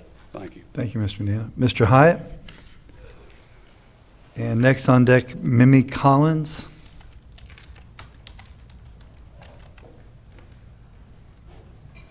Well, I'm not much of a speaker, but glad to meet y'all. Thank you, sir. I'm Gary Hyatt, 670 East Hillsborough Avenue, Flower Home, Florida. And I understand that the gun range has been pulled off. But the music, my father used to own the fish camp. And then when he sold it, they turned it into a juke joint. And from where they're at, just the jukebox, you can hear it all the way over to my house. So if he goes in there and puts up even just disc jockey to play the music, you're going to hear it all over the lake, so you might as well just get out and party and dance with them. That's the way I look at it. I moved out here in '62. And it's been nice, peaceful, quiet. I worked in Jacksonville. I worked all over. My biggest thrill was coming back home in the afternoon, not hearing no traffic running up and down the roads, not hearing the sirens blare. And that's what I want to live with. That's what I want to stay with for the rest of my life until I'm gone. Once I'm gone, y'all can do what y'all want to do with it. But that's what people move out there for. My father moved out there for that. All my kin people moved out there for that. Because it was peace and quiet. So that's the way I look at it. You either turn it into a juke joint for everybody to party, or you keep it like it is, a nice, quiet community. Thank you. Thank you, Mr. Hyatt. Mimi Collins.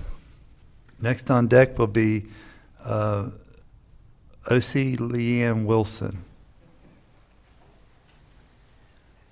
Hi, my name's Mimi Collins. I live at 352 Tinsley. It's real close to the Patriot Ranch.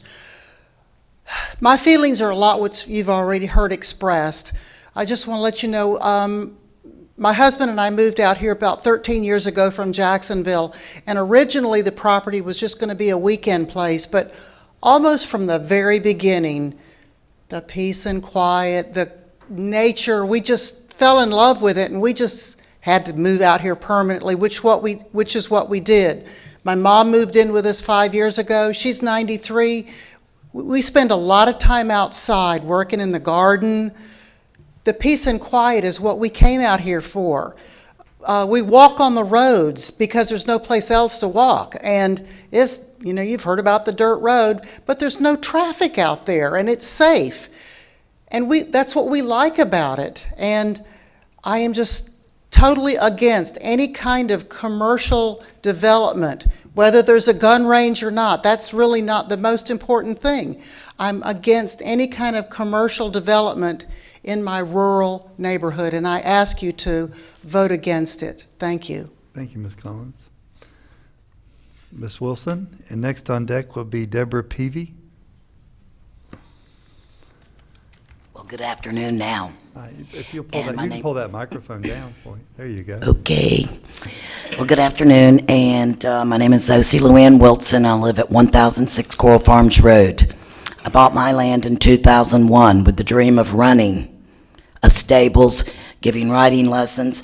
I have my SUP here that I submitted to your county, and I got it to board 6 horses, give lessons to 8 little girls 6 weeks out of the summer, and 2 competitive trail rides.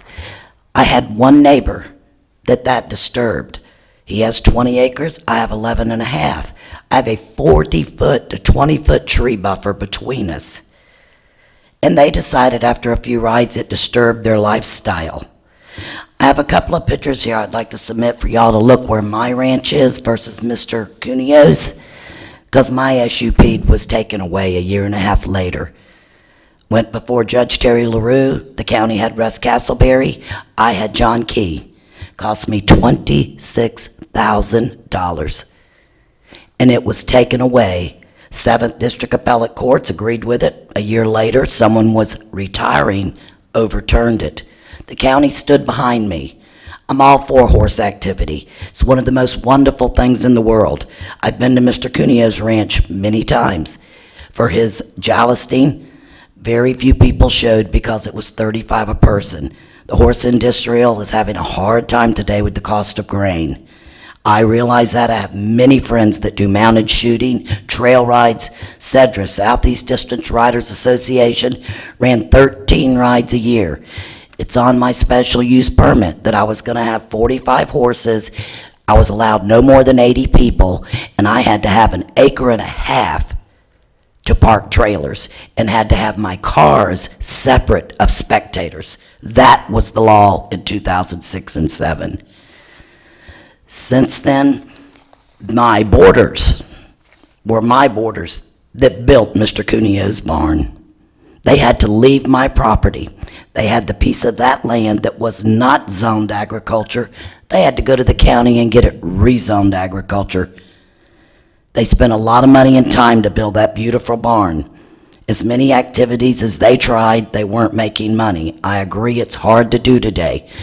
I'm not allowed to do anything on mine. And I have the facilities with the rings and everything. Would anyone like to see my SUP that was passed or the maps of the Patriot Ranch? I'm a 1.6 miles. I can hear every gunshot. Heard them Sunday. Shot 3 or 4 hours over there. My husband didn't attend the jousting because he could hear it from our back porch. That night, they had a full-out band on a flatbed that played late into the night that we could hear a 1.6 miles. So you can understand where I'm for the horses and love horses. I'm gotten rid of my last one before Christmas. But I made a lot of children happy in Putnam County that it was denied me of my dream. And my husband died a broken heart at 57 for what Putnam County did to me with my barn. And there's many of you sitting here today that will remember this entire thing. It went on for a year. One neighbor was bothered by the noise of a horse being called and me telling children to put their heels down. And 67 people in the community stood behind me, but I was denied it. I would very much appreciate Mr. Cuneo to continue his horse activity and get an SUP. He does not need a PUD or commercial. No one needs that. Thank you very much. I appreciate it. Would anyone like to see what I had? If you'd like to give that to Tony, she'll be glad to make sure we see that. Mrs. Deborah Ann Peavy. On deck, Rhonda Farrell.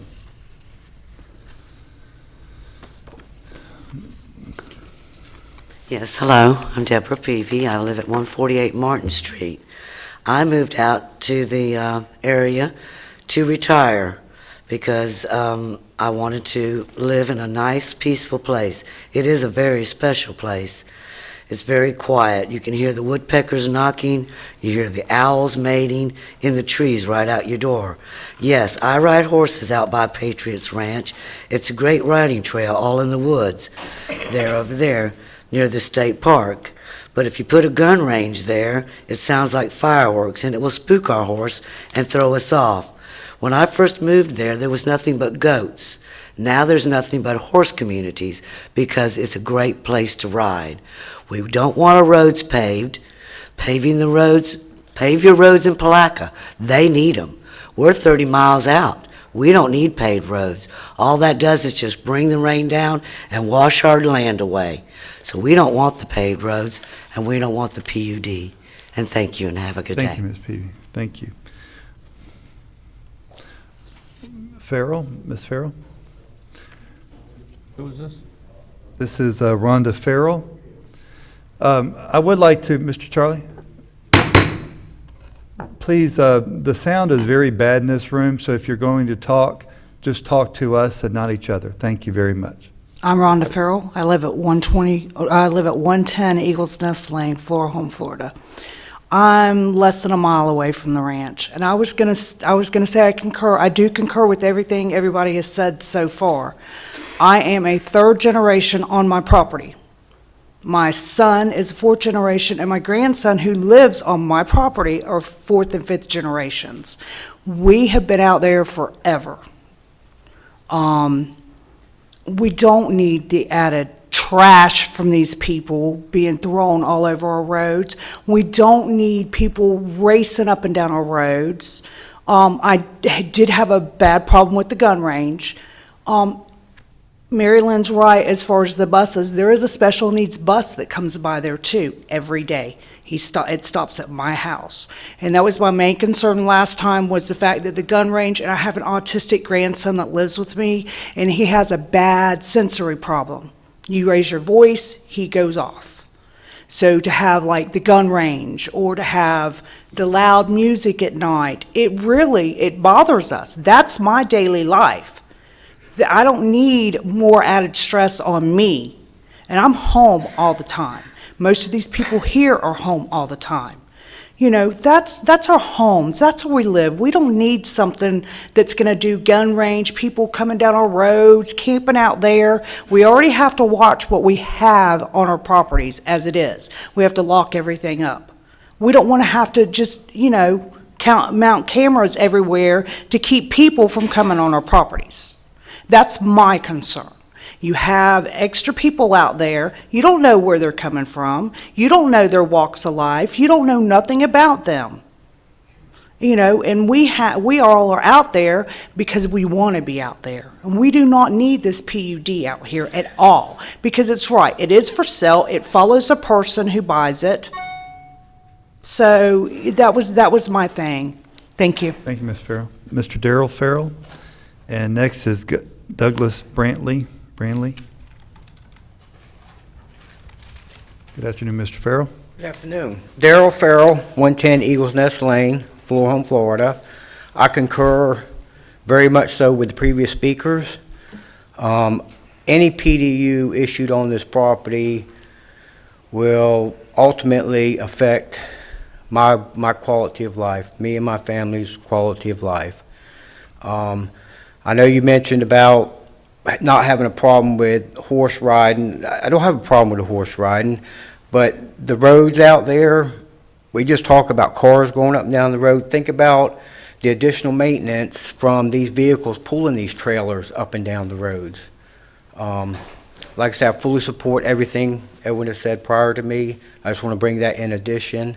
And I do think that we should get an up or down vote today on this instead of keep continuously dragging it out, because I'm taking off time work just to be here to support this cause. Thank you, gentlemen, for your time. Thank you, Mr. Farrell. Mr. Brantley, Douglas Brantley. Okay. Next on deck, Willie DeLucin. Good afternoon, gentlemen. My name is Douglas Braley. I live at 124 Eagles Nest Lane, less than a half a mile from this ranch. I am an over-road truck driver. I'm out sometimes 1 month, sometimes 2. When I do come home, sometimes I sleep 2 days, 3 days straight. Get up, use restroom, whatever. But I live right on the water. The water's 15 feet from my back porch. And you gotta understand, this lake is a fishbowl. Every noise out there, loud noise, is amplified. You hear an echo, it comes back to you. Of course, it's lesser every time, but a gunfire, trailers going up and down the road, it sounds like automatic gunfire. I lived in Clay County almost all my life. I lived in a residential neighborhood called Tanglewood. They allowed a PUD down the road. It's called Maverick Trails. It's a horse, barrel races, weekends, amplified sound, this, that, and the other. On the Friday, Saturday nights that they do have this going on, people in their residence can hear it over a mile away. It is very loud. And like I said, with the amplified fishbowl sound, Lord only knows how loud it's going to be. So you heard the residents. Y'all have a nice day. Thank you, sir. Thank you. Willie DeLucin.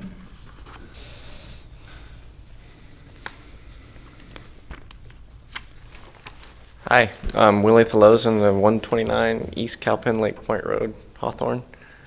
I'm here today because I own several parcels within about 3/4 of a mile of the proposed project. And I purchased those properties and plan to purchase more actually because of the rural nature and tranquility of the area. And, hearing all the residents and property owners in the area, that's why they're there. And we would hope that you all would protect this quality of life for the property owners, not just one property owner, but the majority, or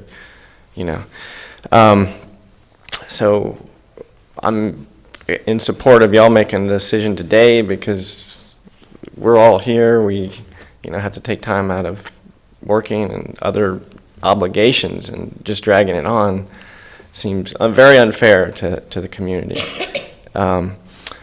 And I hear the gun range is off the table, whatever that means, but I was curious about gun ranges. They're very loud and disruptive in that way to the community, but so I read a little bit about the best management practices for gun ranges that use lead shot for outdoor ranges, and if they're not managed properly, that lead shot is considered a hazardous waste. And so if that is permitted, then that's another endangerment to the community, is that this hazardous waste that's there and can migrate off-site and affect other people and their water supply. So I think that's something that should be considered if a gun range is ever permitted there.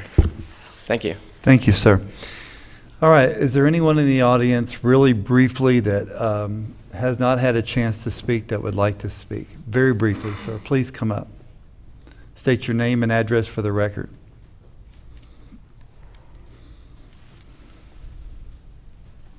My name is Stanley Hyatt. I live at 670 East Hillsborough Avenue. I work for other companies that do live entertainment.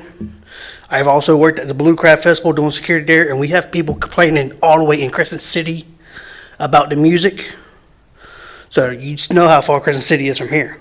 So, and I can hear everything that goes on at the lake from my house. And he don't need this over there. Thank you. Thank you, sir. All right, there's no one else in queue then. We will move forward, close the public part of our meeting. Mr. Manning, just a point of clarification, do we need to do any rebuttals, or can we just go straight into commissioner deliberations? Well, yeah, I think it need to provide the applicant an opportunity to rebut. Mr. Cuneo, you've heard the statements, and we'll give you 5 minutes to rebut. Good afternoon again. All right. I'm just going to go down a few things. I was taking notes on all of this. Daily needs, continuous needs of the residents. Like it's been stated by some of the residents, there is a large community of horse people out there, and we all talk to one another, ride together. Other people, they bring other people in to ride. So this is a large area where riding takes place to go in the forest. So, I would argue the fact that while an attorney wants to state that it's not conducive, it goes on out there. There's many horse farms out there. Boarding horses and having events is a commercial activity. That's how I got kind of pushed into this, because I'm having events out there and I had to adhere to the requirements from the county. So if people are paying to board horses, if they're coming out there for the events and they're paying for the events, that's considered commercial agriculture. So that's why I had to submit this PUD application. It's kind of funny that the residents state that they're against some of it, when some of them supported the previous owner of my property when he had events on there.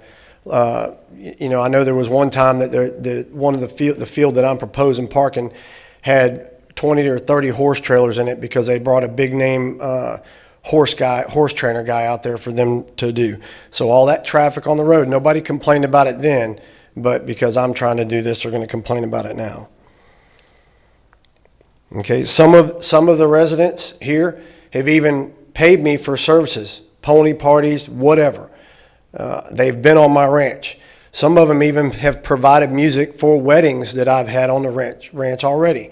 But they're going to sit right here and tell you that they're not for it.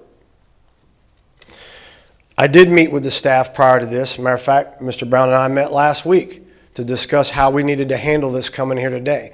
All right, we discussed taking the range off the PUD. So yes, it was discussed, regardless of what people are going to try to persuade you to say. Yes, the property is up for sale. However, I intend to let the contract roll out with it because I'm going to keep the property. I'm going to do what I want to do on my property, and I'm going to keep it, and I plan on retiring there. I've lived there since I was 2 years old in that same community.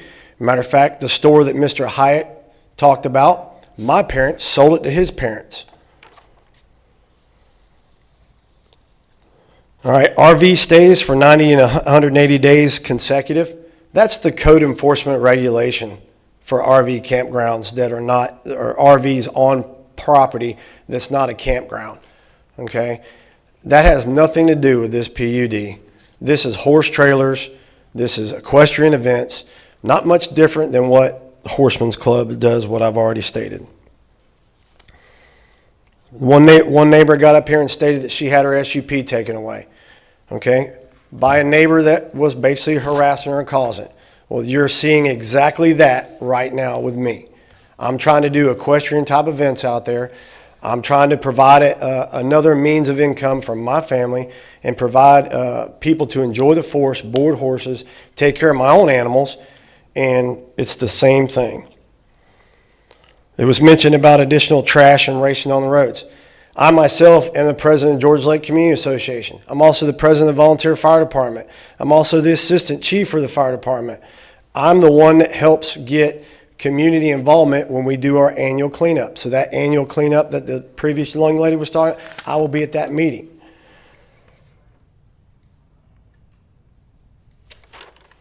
And I'll leave it at that. I mean, I understand the residents' concerns, don't get me wrong. I grew up there. My life, I decided to come back here and move from Jacksonville, North Carolina, where I could have had a very well-paying job on a Marine Corps base, to come back here and move right back to where I grew up.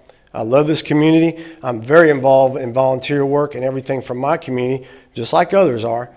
And all I'm wanting to do is provide a place that people can come and enjoy horses and use our Etna Creek State Forest a little bit more. And I'll leave it with that. Thank you, Mr. Cunha. All right, that's the end of our public hearing. We'll go into commissioner deliberations. Well, before we go that, can we get council to clarify what our task is at hand? It's been tossed around quite a bit today. Okay. Mr. Well, Manning, we have a few options on the table. You do. You can approve the application. You can deny the application. You could approve the application with changes that you all believe are appropriate. You can continue this hearing, allowing the applicant to amend his application and staff to analyze and make a new recommendation.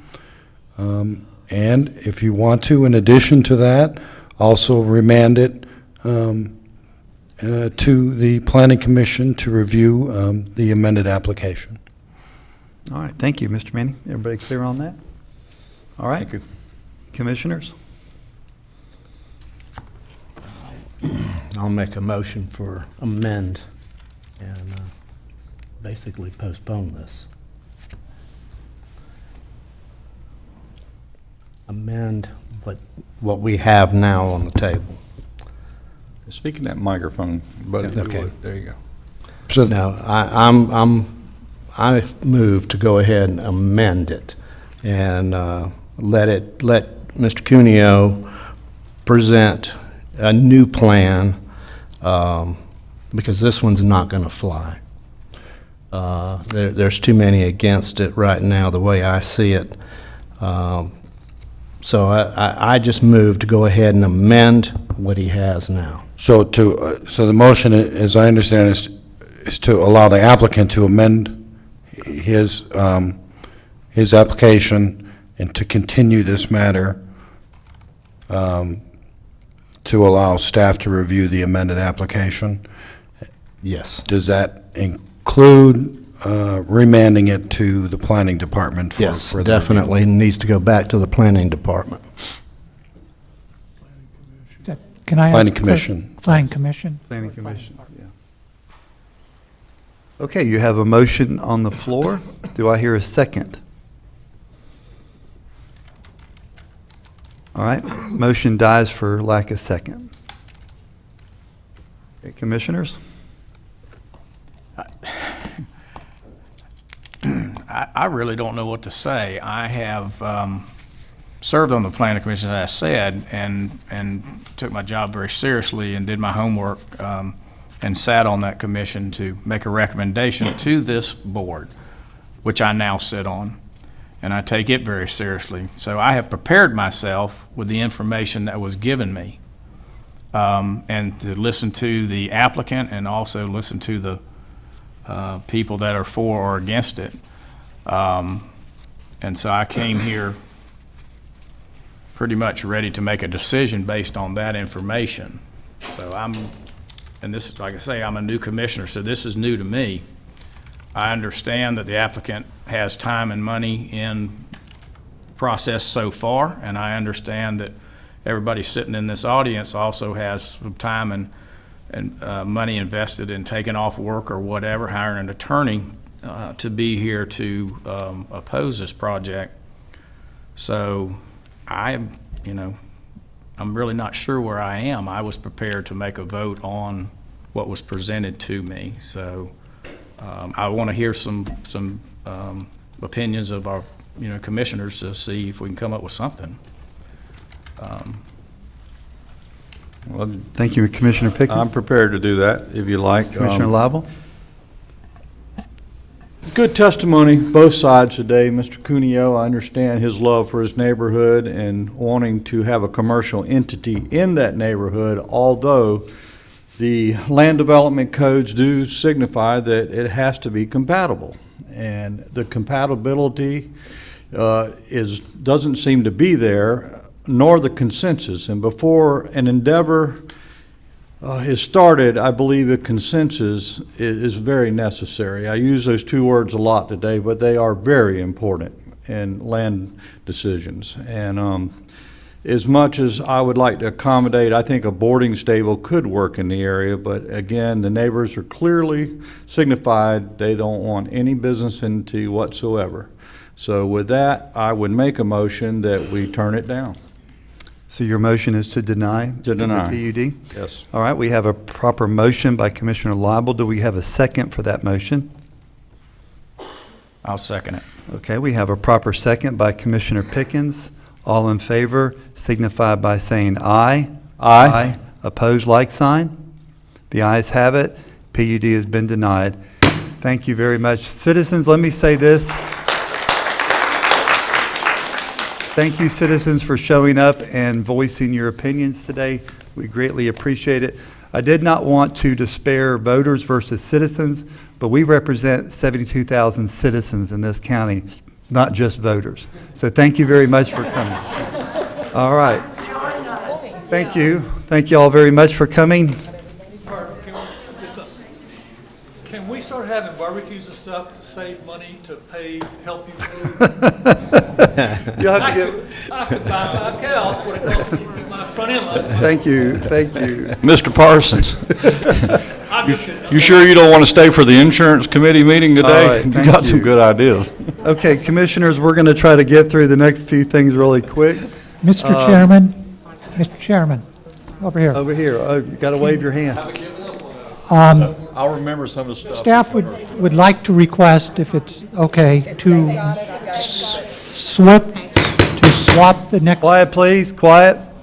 to move item E up, the plat vacation. The applicant is here and has been sitting here, and the rezoning is a county-initiated one, so Okay. we would request to move the plat vacation up.